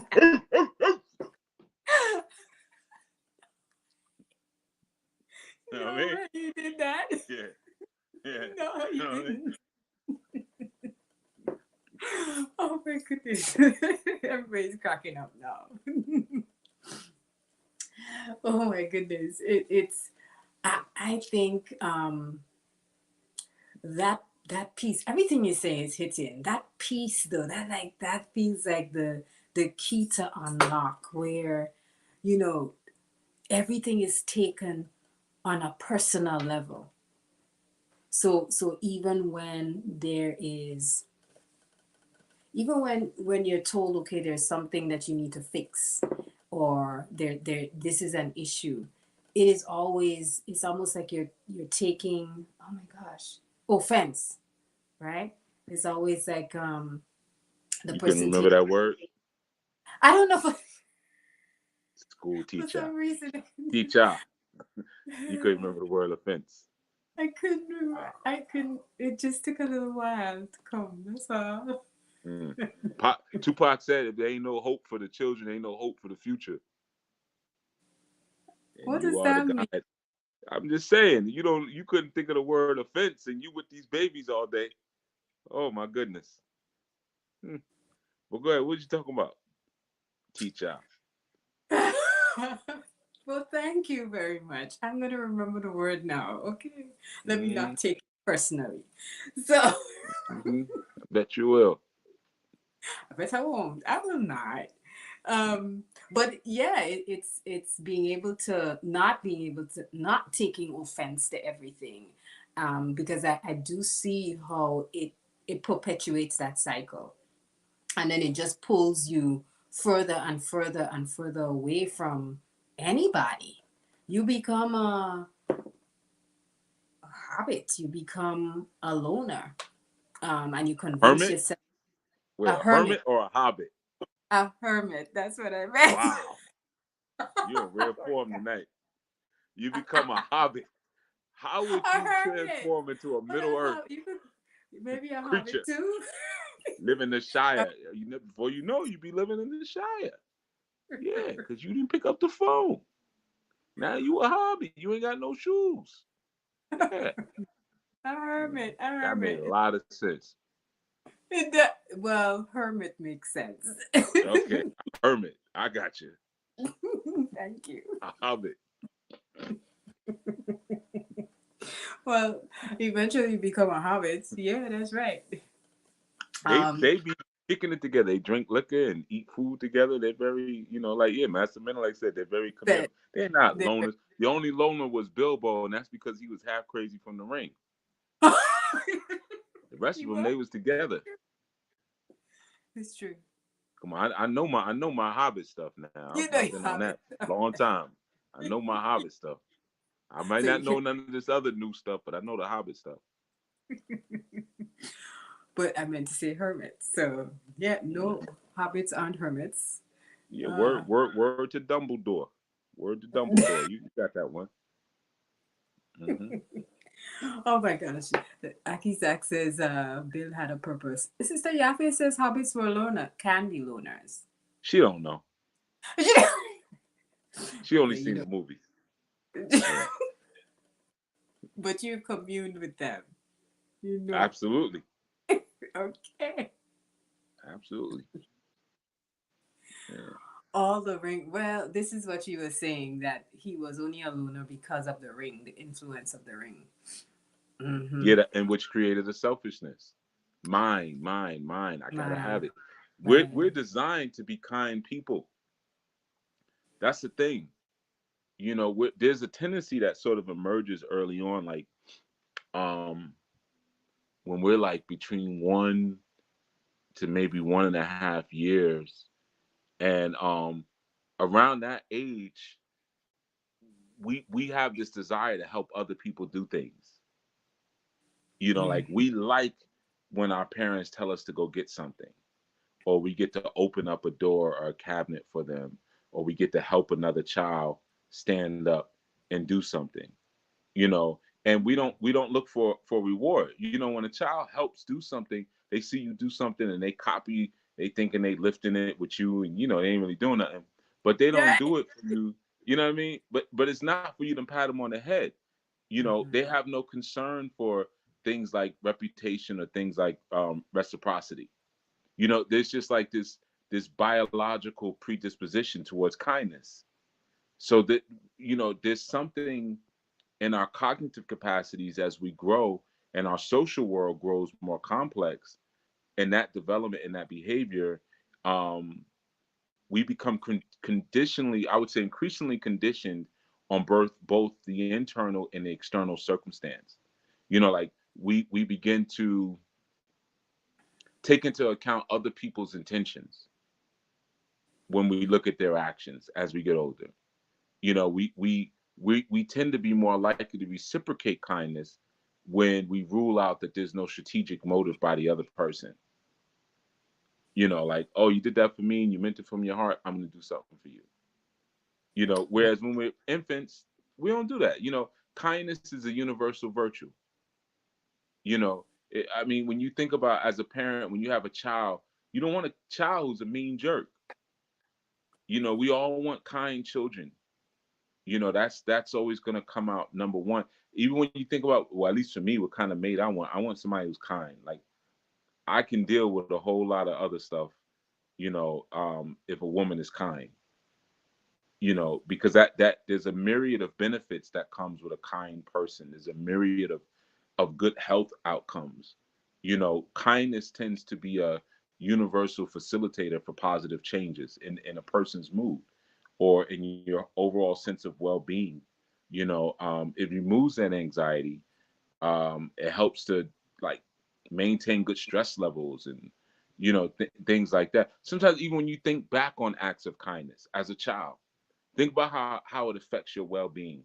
Oh, I remember when I was a little boy or a little girl and somebody did this for me, or I fell and there was a bunch of strangers, or I lost my family, I couldn't find them, I was crying, and somebody led me over to, things like that. You remember those acts of kindness. There was this lady, Kitty. that my mother used to be friends with. We used to stay at this camp during the summertime, and at night we used to have this ritual. Every night we would go look at the stars. We would lay out in the field, and Kitty used to roll up her shirt and let me lay on her stomach like it was a pillow. Yeah, her name was Kitty. I don't remember anything about her. That's it. Except she had two daughters, and I'm a little boy. I'm probably like 6 years old. But I remember this lady, Kitty, with all this curly hair, and we would lay down on the grass, and she would let me lay on her stomach, and we would just look at the stars, like until we fell asleep, pretty much, and then go back inside. Her and my mother, and my siblings and her daughters. This was a thing we did every night, for like the whole summer. Now that was so long. I was like 5 years old, but I remember that, and not just laying up looking at the sky, but this woman saying, "Oh, you could use my stomach as a pillow." Yeah.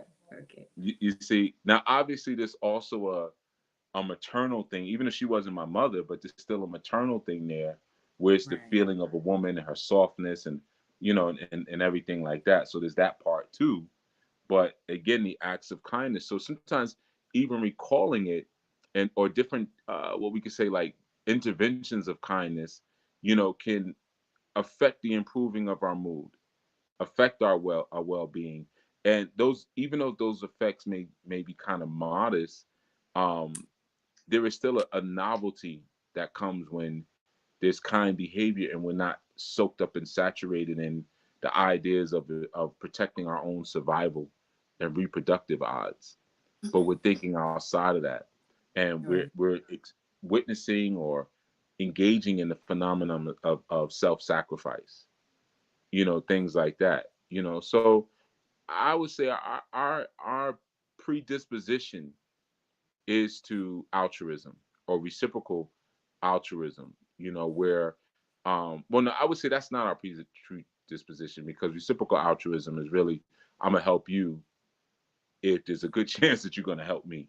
Okay. I see. And as we get older, unfortunately, that oftentimes is the explanation as to why we're kind to other people, as opposed to leading with kindness and then and then that may sort out who our allies are later or not, you know um but moving with that sort of foundational predisposition and kind of having ourselves structured through that is actually going back to how we were as children, how we were as babes, where we're pulling out that core personality trait and letting it manifest itself in a meaningful sort of way in any kind of context, excuse me, that we're in, you know.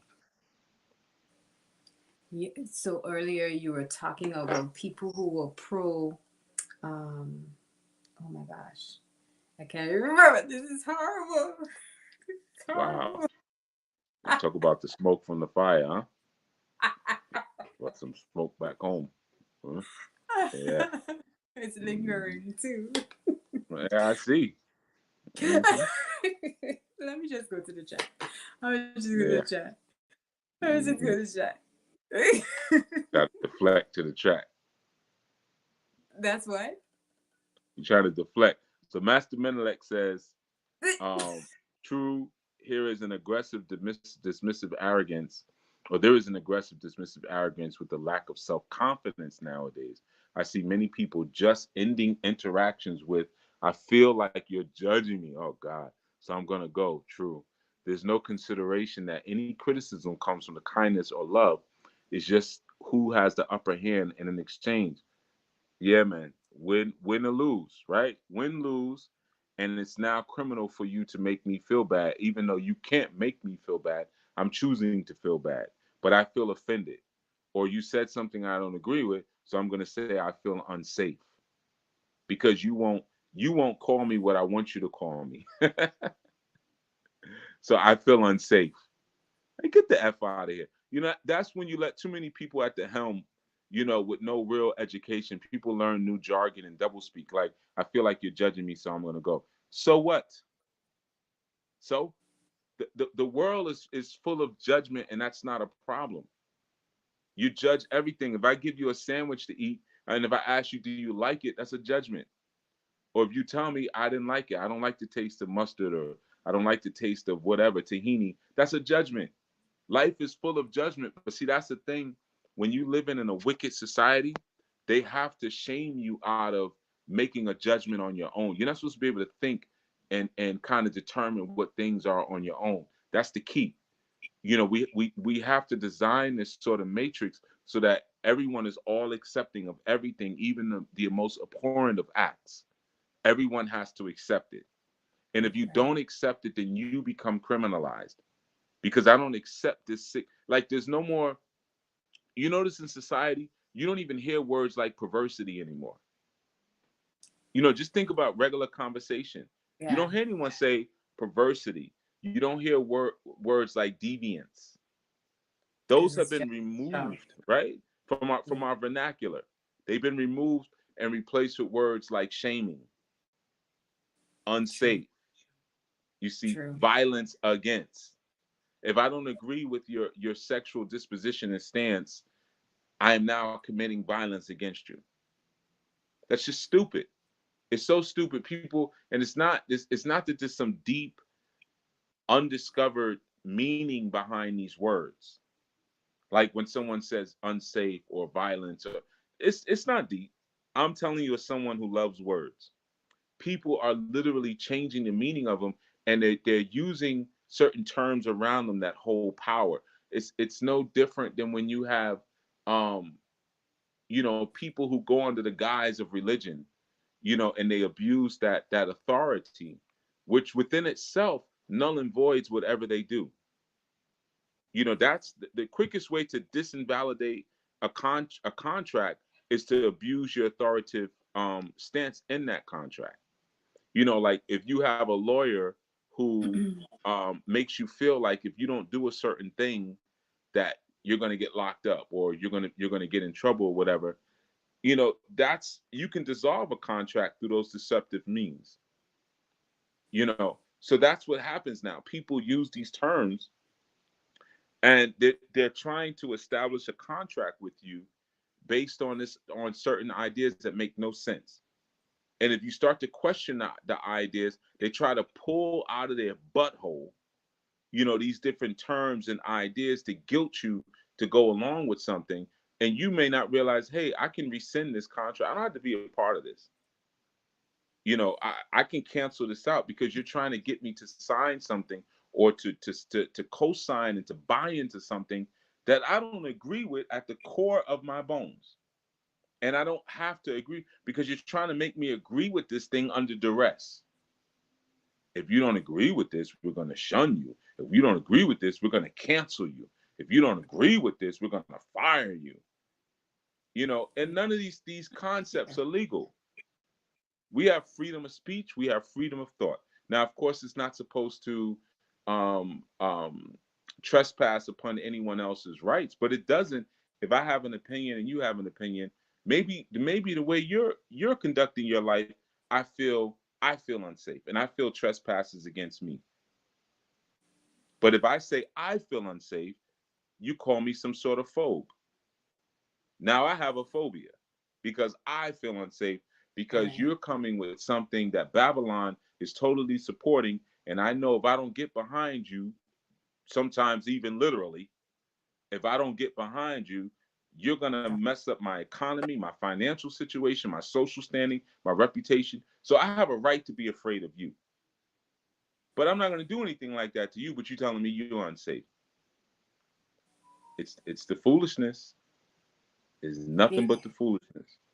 and you're not even we're not even being given an opportunity to choose anymore, right? Because, and I'm saying that this is like it, as you're talking, the example that came to mind was an exact short on YouTube with a boy who's talking to his future self, and his future self is a girl, and this is within the space of probably 4 years, and his future self is actually saying to him, I feel that I'm safe because my father made sure that um I can live in the world and feel free to express myself based on what I think I am. This is coming from a child who's no more than 8. Yo, when you think about things like that, you know, um, and again, it's the children raising themselves, if you will. But Yeah. if you and that's what's really supported, because that's who we have to get. We have to get them, because children are the future, right? And we empower them no different than Hitler did, to go against their parents. We give them more rights. But what's so interesting about that? Um, whatever a child feels, not is able to prove, but whatever Yes. a child feels, we now have to shape this entire sort of culture around what they feel. But there was a movie that came out in 1978 by the name of Superman, starring Christopher Reeves, and Marlon Brando was also in that film. And uh, when Superman came out, and there was Supermans before, like who there were people who played Superman before, but this was like a huge Hollywood blockbuster film in 1978. And when this film came out, young children were jumping off the roofs of their house because they believed they could fly. There Hmm. was all these reports. It was like a epidemic across America of children. They were climbing up on the side of their garage, going out of their bedroom windows on second floors with blankets tied around their neck, thinking they were Superman and they could fly. That should have been all right, because that's how they felt, right? So who am Right. I as a parent to impede on their dreams? Because maybe they could fly. Maybe Right. they were secretly a alien from the planet Krypton, and they had special powers that I knew nothing about. Hmm. You see, at what point? And I'm not even saying at what point, because see, these are not the things that I feel like I have to argue about. This is Babylonian insanity. It ain't got nothing to do with me or my people. Y'all go ahead. Y'all go ahead and have your fun. You want to dress your children. You want to play make dress up games. You want to pretend like biology doesn't matter. You want to pretend like science doesn't matter. You want to pretend like you were not given a sacred job in parenting your children. You want to pretend like Babylon is so important that you're afraid to leave. Because it comes down to this. You keep oppressing the right people, then we'll take our ashe and we'll go elsewhere, because we're the ones keeping this thing alive. Make no mistake. We're the best warriors. We're the best thinkers. We're the ones that have all the healing modalities that they come and synthesize. We'll take our tools and we'll go home, because we don't have to be here. But when you get enough people who realize that and take that stance and say, you know what, having 24-hour diners is not that important, and lights on every corner, it's not that deep. I can live somewhere else. I can go into the bush for a couple of years, because truth be told, it only take a couple of years for y'all to die anyway, because y'all can't survive more than one winter without us. You know, prove that one. Mm. So why don't we just let Babylon to itself, and let's go explore Africa for a little while, or explore some places that have higher moral and integrity, and truly sees insanity for what it is, even if we don't share the same religious stance. But Right. they see evil for what it is, because that's nothing short of evil. You see, It is nothing when short of evil. What's that? they're saying, yeah, it is when when a child can say, "This is how I feel," and you take a young undeveloped body, put it through surgery, pills, hormone therapy, so you can augment the physical body to match a feeling, rather than dealing with the psychological imbalance, or just dealing with the child's emotion and feelings in that moment. And I don't know whether it's something that needs to be validated, but rather than address the actual problem, you cover the problem so that you could push your own agenda by removing mammary glands from a girl so she could, now physically look like a boy. How is that, like, how is that right? So when you say eventually people will become sick, and you didn't say it in those words, but yeah, I'm thinking people will become sick and tired and will begin to mass exodus from this, because what you're actually saying is what happens with them can influence my children, and if it can influence my children or youth in my community, because similar to the film, if everybody is jumping off the roof because they're influenced by a film, what about those who are influenced by what they see others doing?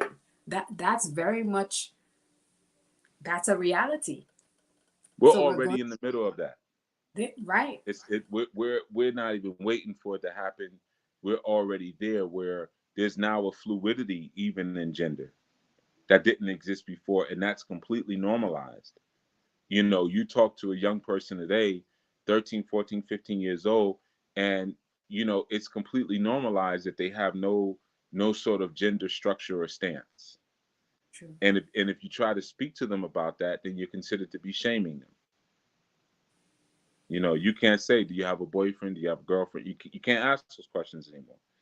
At least you're told not to. I'm gonna do what I do, you know because I'm about community building, and I'm about restoring the nationhood, and I'm about maintaining the line of beautiful and divine patriarchy that was given to my people from the very beginning. So it's about strong men, strong warrior, rugged, militant men stepping forward and Oh grabbing up beautiful, fertile women and making as many babies as we need to, and moving around that agenda. So if that means we got to go live in Tanzania, and we make a tenth of what we make now, then that's what we go do. If that means we got to go move to Belize, we go do it. Costa Rica, we go do it. yeah. Or wherever it is. If you got to move to the wilderness of Canada, or whatever, but that has to be the agenda that you're functioning around. But anything else other than that, you're feeding into this demonic system who cannot produce what you produce. They can't even grow the food that you grow. That's why they got to have all this plant-based mega meat, or what they call it, beyond meat, Yeah. mega meat, beyond meat, whatever. They got to have all these different laboratory things. You don't even know what the heck is in it, because they can't grow food. The ground is not even yielding to them, Yeah. as the curse that was given to them. The ground is not even yielding to you. So if the earth's surface will not yield to you, what is your woman's vagina doing? Because she is the earth. That means she's not yielding any fruit for you either. You see, They you lost your creative principle. And of course you lost it because you've abused it for so many years. You used it to turn black yellow. You've used it to miscegenate original women, your creative potential. You've used it to run up inside of your brother, your creative potential. So of course now, if you abuse something long enough, it's gonna be distorted and perverted and taken from you. So now you got to create new sexes. Come on, man. We don't deal with Bhakti Babylon foolishness, man. We just, that's not even a part of, what I'm saying? That's not a part. And we always have to tap dance around. We're coming to the age, and listen, brothers and sisters, we're coming to such a beautiful age.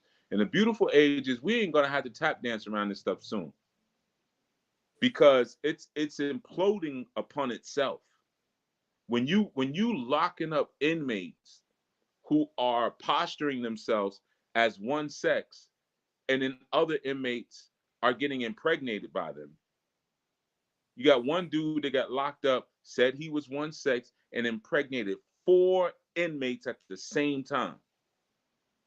Four. But I thought you wasn't attracted to one. I thought you identified as them. How could you have gotten them pregnant? You see, you didn't want to go to the man's jail. That's what it really was. You didn't want to go over there. But so you came over here, and it was a candy store. So this whole thing that they're trying to, or that they are doing, which is nothing, we've read about this in ancient times. And there were people giving instructions: leave and do not look back. Right. Leave and don't look back. You see, and we're supposed to be ashamed to talk like that. We're supposed to sneak around. I mean, I ain't sneaking around that. I don't care what they take. See, I've been rich since I was young because I was a young hustler. I always knew how to get money. And my father used to always say that. One thing about my son there, what he said, he could turn a dollar. He would always say that. He could turn a dollar. You see? But there was times too when I was digging in the sofa looking for change and stealing food out of the grocery store.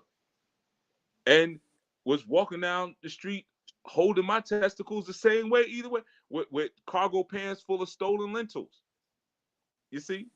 No matter what I do, yeah, I mean, just because I'm still food, I'm still gonna be a vegetarian. I'm not, you know. So yeah, I still have a health regimen. Yeah. Yeah, I'd be like one of them homeless dudes when you try to give them Right. food. I'll be opening what's in here because I'm one of them type. Nah, I'd rather starve, man. Uh, but I could be rich, I could be poor. It doesn't matter to me. You see, because the real wealth is in my diversity of thought. I can sit still in a chair somewhere and travel all around this universe. Mhm. You see, and I can bring people with me because I've done it with children. Come on, y'all, we're gonna go sit out here. We're gonna look at these clouds, and we just gonna sky gaze, and we're gonna go all around the world. And they love Baba. They love Baba. You see, so this is what I'm saying. When we get to that point, when we recognize that, hey man, y'all can take everything, take it, because you're not controlling me with that. I don't care nothing about that. I can go in the woods and make my own drum. You see, I don't need your electricity. I'll go make my own drum. I get some wire and make my own guitar. It ain't nothing but wire and wood. You know, I know how to make a kora.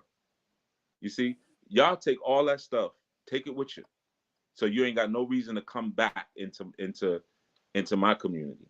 You see, now when we get to that point, well, when y'all get to that point, then we won't even be talking about what they doing and what they. It doesn't even matter. We know they're insane. They are Yeah. a suicidal culture. They are suicidal. They're genocidal. Leave them to themselves, they kill themselves. You see, Can't regenerate. can't regenerate, ain't even interested in it because they so doggone stupid. They just, well, we got to figure out this Elohim cloning technology because, you know, we done enforced this population control to the point now that it's turned on us now. You see, Yeah, and they're considering, remember that article? They're considering artificial wombs. they already on it, They or they wouldn't already are. allow information like that to be released. And it's even more articles I got. I collect all these stupid articles. I know what's coming down the pipeline. Meanwhile, my cousin's well in his 50s and still making babies with his multiple wives in his 50s. You see, we still slanging that thing. You understand what I'm saying? That's how Yeah. we move. You see? So this foolishness, that this Babylonian foolishness and this things that we think we ain't gotta figure none of this out. We've already seen what this is in scripture, and we have to move with prophetic minds and as a prophetic people because we are the prophets for the world.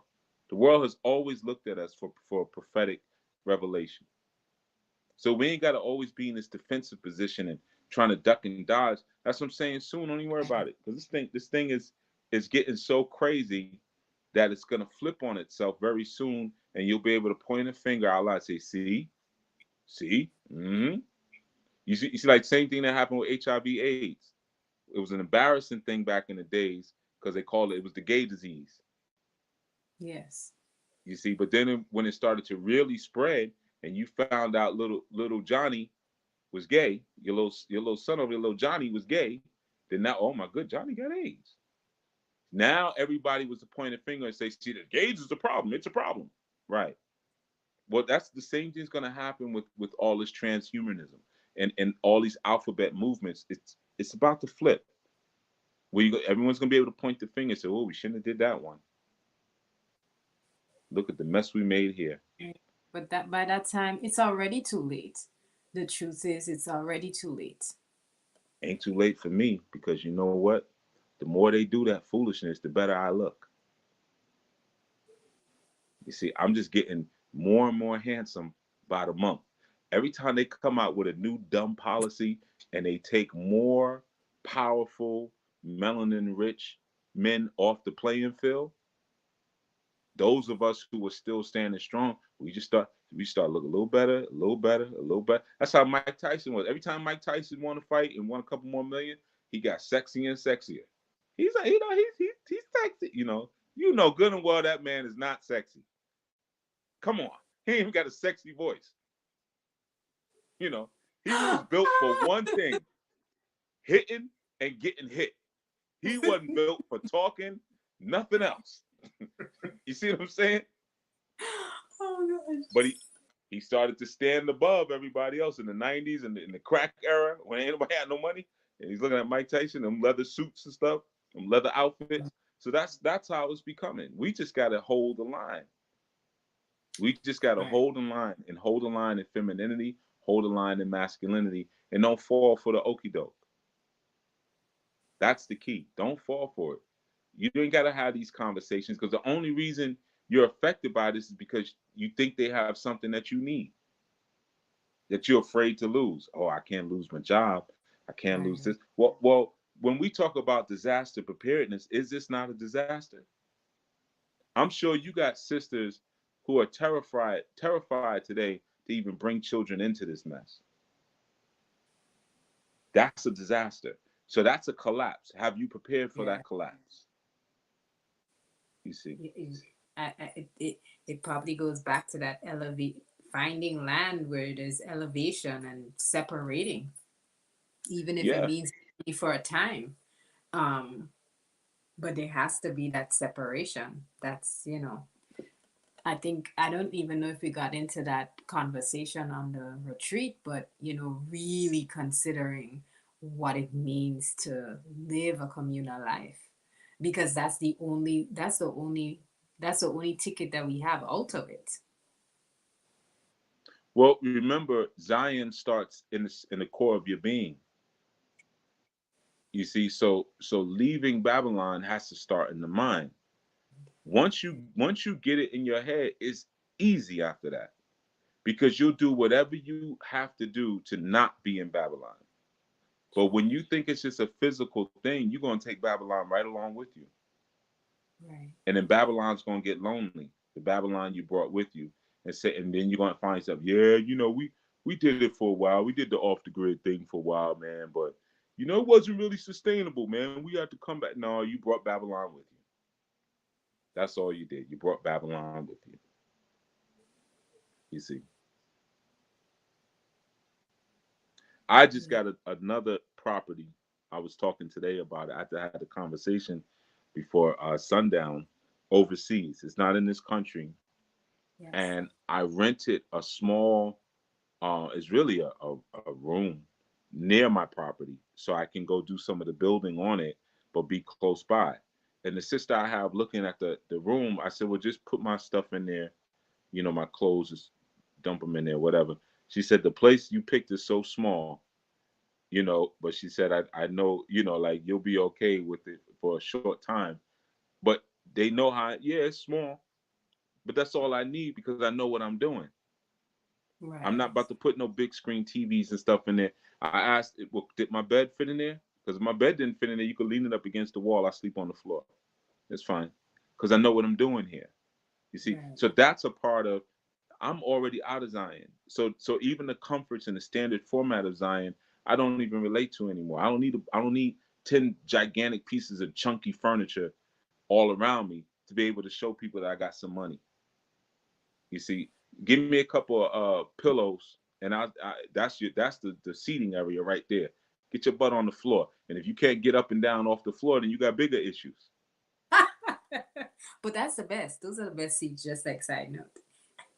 Yeah, you got more space. You can stretch your legs out. If you feel like laying down, you can lay. You got the whole floor, and every time you got to get up or get down, you're working your core. True. You see, because who told us we got to sit at the dining room table? Where you get that idea from? or these sofas that ruin your hip flexors. You get up and you got to do all this stretching and everything just because you was watching TV. It's a whole big thing when you get up.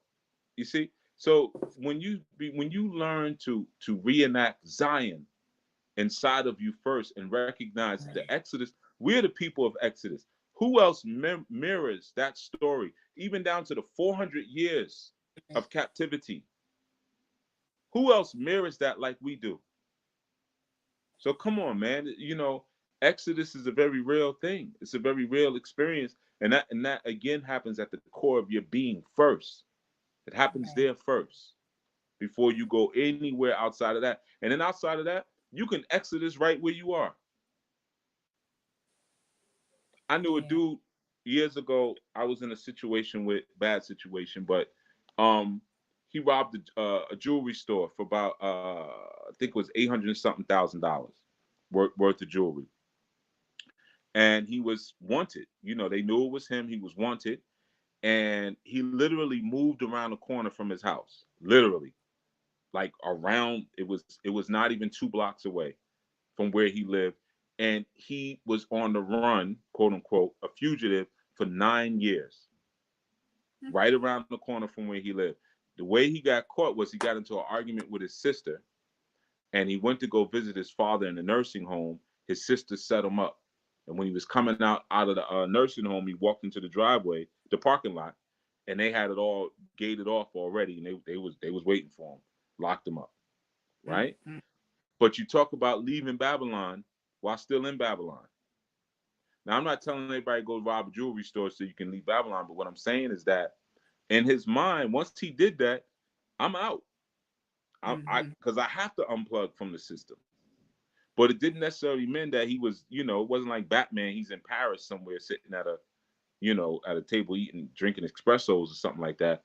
He knew, okay, Right. I got to move in a way where I'm no longer connected to this system. That's all I got to do. And how did he get caught? By having an argument with someone who was still deeply entrenched in the system. Right. So that somebody else will pull you down, pull you back. Right, right.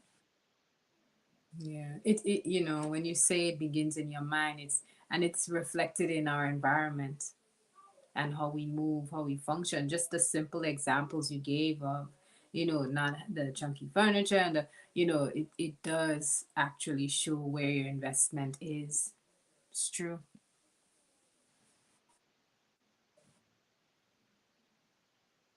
This All right, is you got a true. bunch of comments in it, and it's time to go. It is. Mhm. I do. It's a bunch of comments, but there is just like little short whoas, oohs. He made it. All right.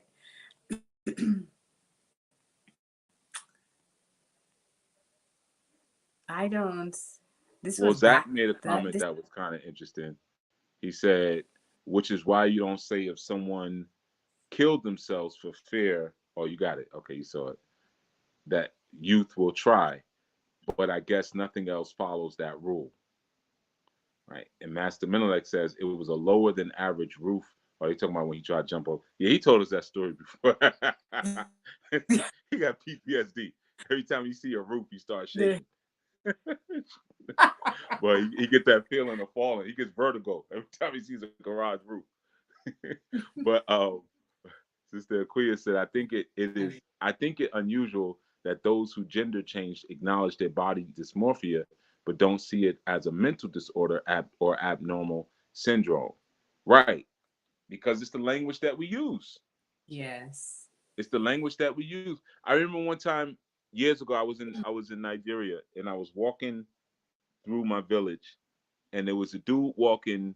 He had to have been visiting because I never really seen him before, but he was walking in the direction of me and my friend, and he was clearly not very masculine.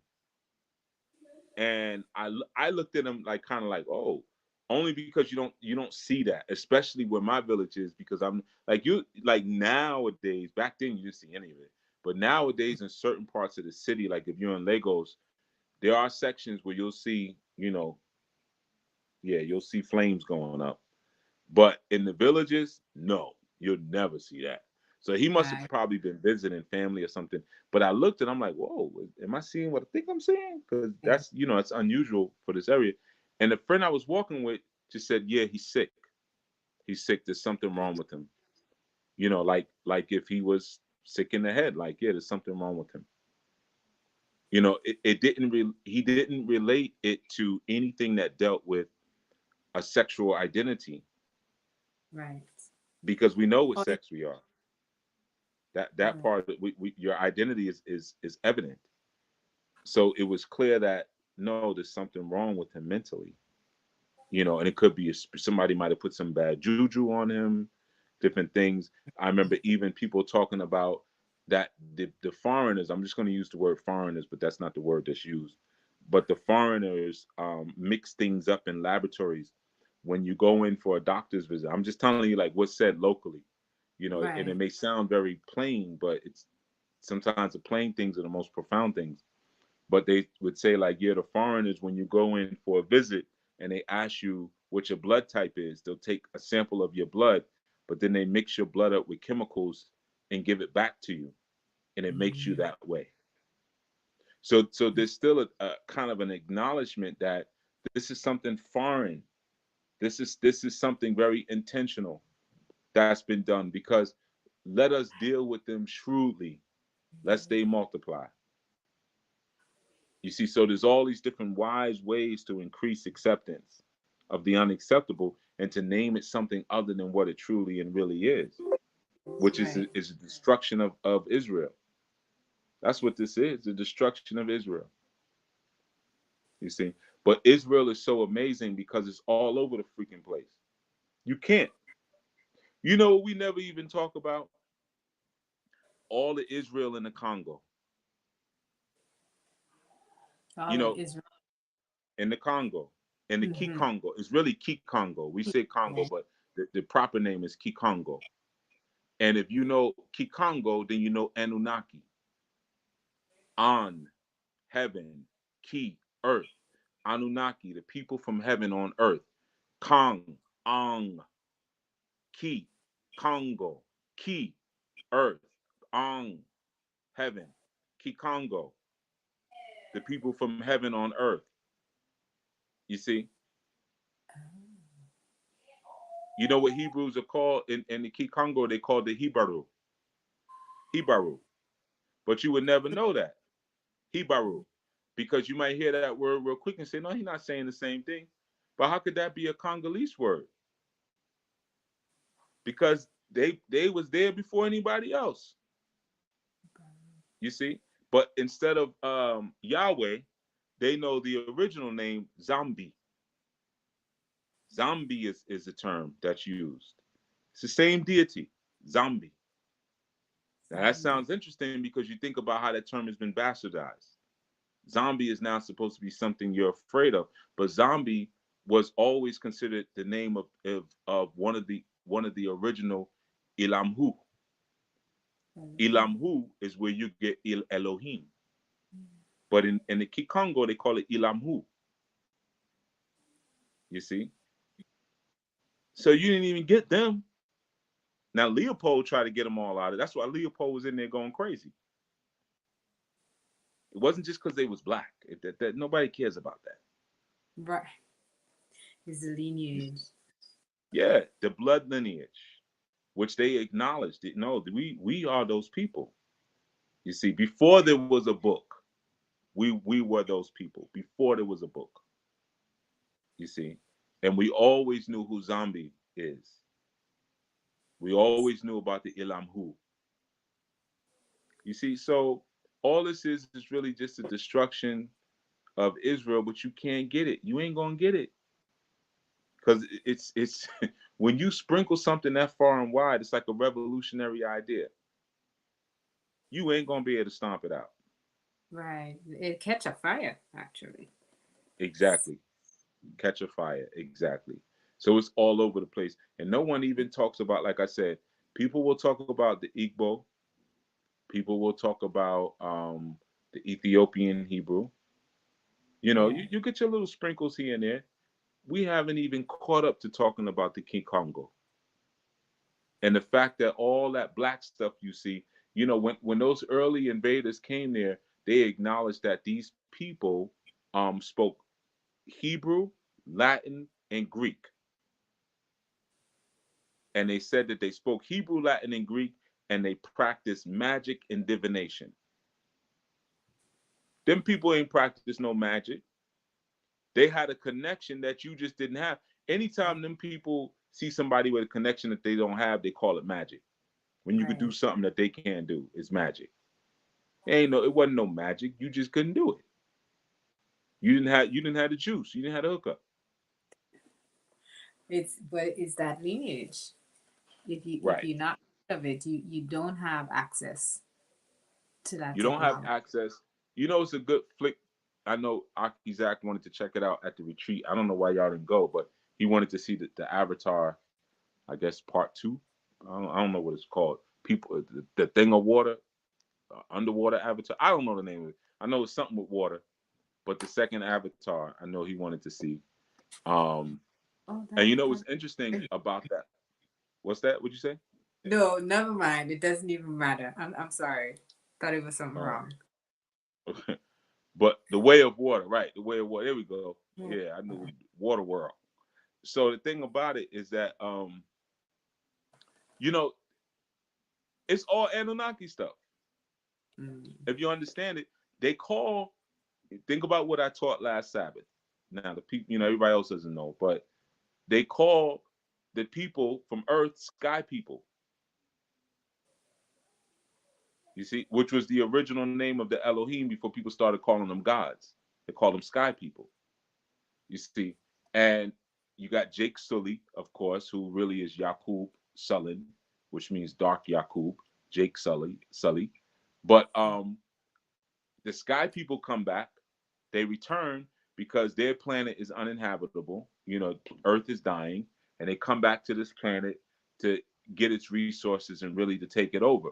You know, but when they were first in the Avatar one, when they were first, you know, defeated, some of their people stayed. The ones who stayed were the scientists, and then the rest went. You see, that ain't nothing but the Anunnaki story. So you got some here, and then you got watchers who's still in space. So then they come back from space, and now they attack again. But now they're looking for Jake Sully or Yakub Sully, who's now had 3, 4 children, you know, with the girl and everything.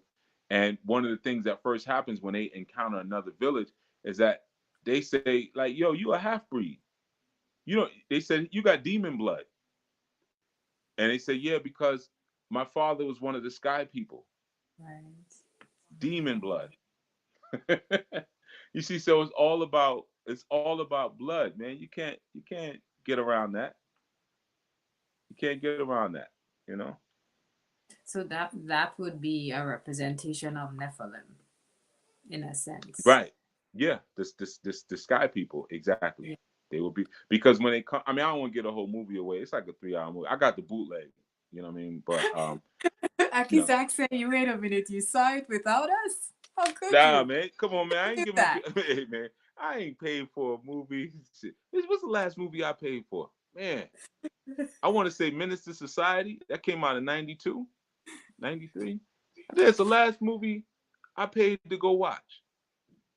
Yeah. Yeah, man, I ain't messing with that. I saw X-Men. I snuck in the theater for X-Men. I was a grown man too when X-Men came out. And I still was like, man, I ain't paying for this. So me and my brother, we snuck into the theater, you know. Um, yeah, I don't pay for no movies, man. I ain't into that. Hey man, 2 things, Chief, I don't pay for. I don't pay for movies and I don't pay for parking. Okay. Well, really 3 things. And I don't well, I ain't gonna say what the third thing is. But Okay. I don't pay Are for you no serious? movies and I don't pay for no parking. Okay. So yeah, I ain't into that. You know what I mean? Oh my god. What is So C and yeah, D? man. But it's just if you check out that movie, you're gonna see Mhm. a lot of it's the stories are always about bloodline. Just pay attention to how bloodlines and how um ancestry is regarded in the film, if you will. Because again, it's the time is nigh, as they say. The time is here. Yes. So a lot of these different films and stuff are coming out, and they're warnings if you know how to watch them. You know, again, if I hadn't have taught you what I taught you last Sabbath, you might not have even seen the connection with the term sky people. You know, Yeah. so these are the things you got to pay attention to open up your minds a little bit. So when you encounter this stuff, you know what you're looking at. You know, you might see sky people like, oh, sky people, that ain't no big deal, and not realize, no, that term is important. Right. You know, because again, those earthlings coming back, they weren't gods. They weren't God. They just had what? Advanced technology. That's it. You know. All right, I'm gonna let you do your thing. Well, it's about that time. It's about that time. It's about that time. Give thanks, everyone. This was a great, I don't know, every time, it's the flow. It's the flow. And we gotta learn how to move with the flow. I give thanks for everyone who came and stayed, all of the earthlings who are here, and the sky people in between who are here. I'm joking. And those of you who stayed the course and continue to engage in the chat and build, thank you, Chief, for coming on. Big Baba Anu in the place.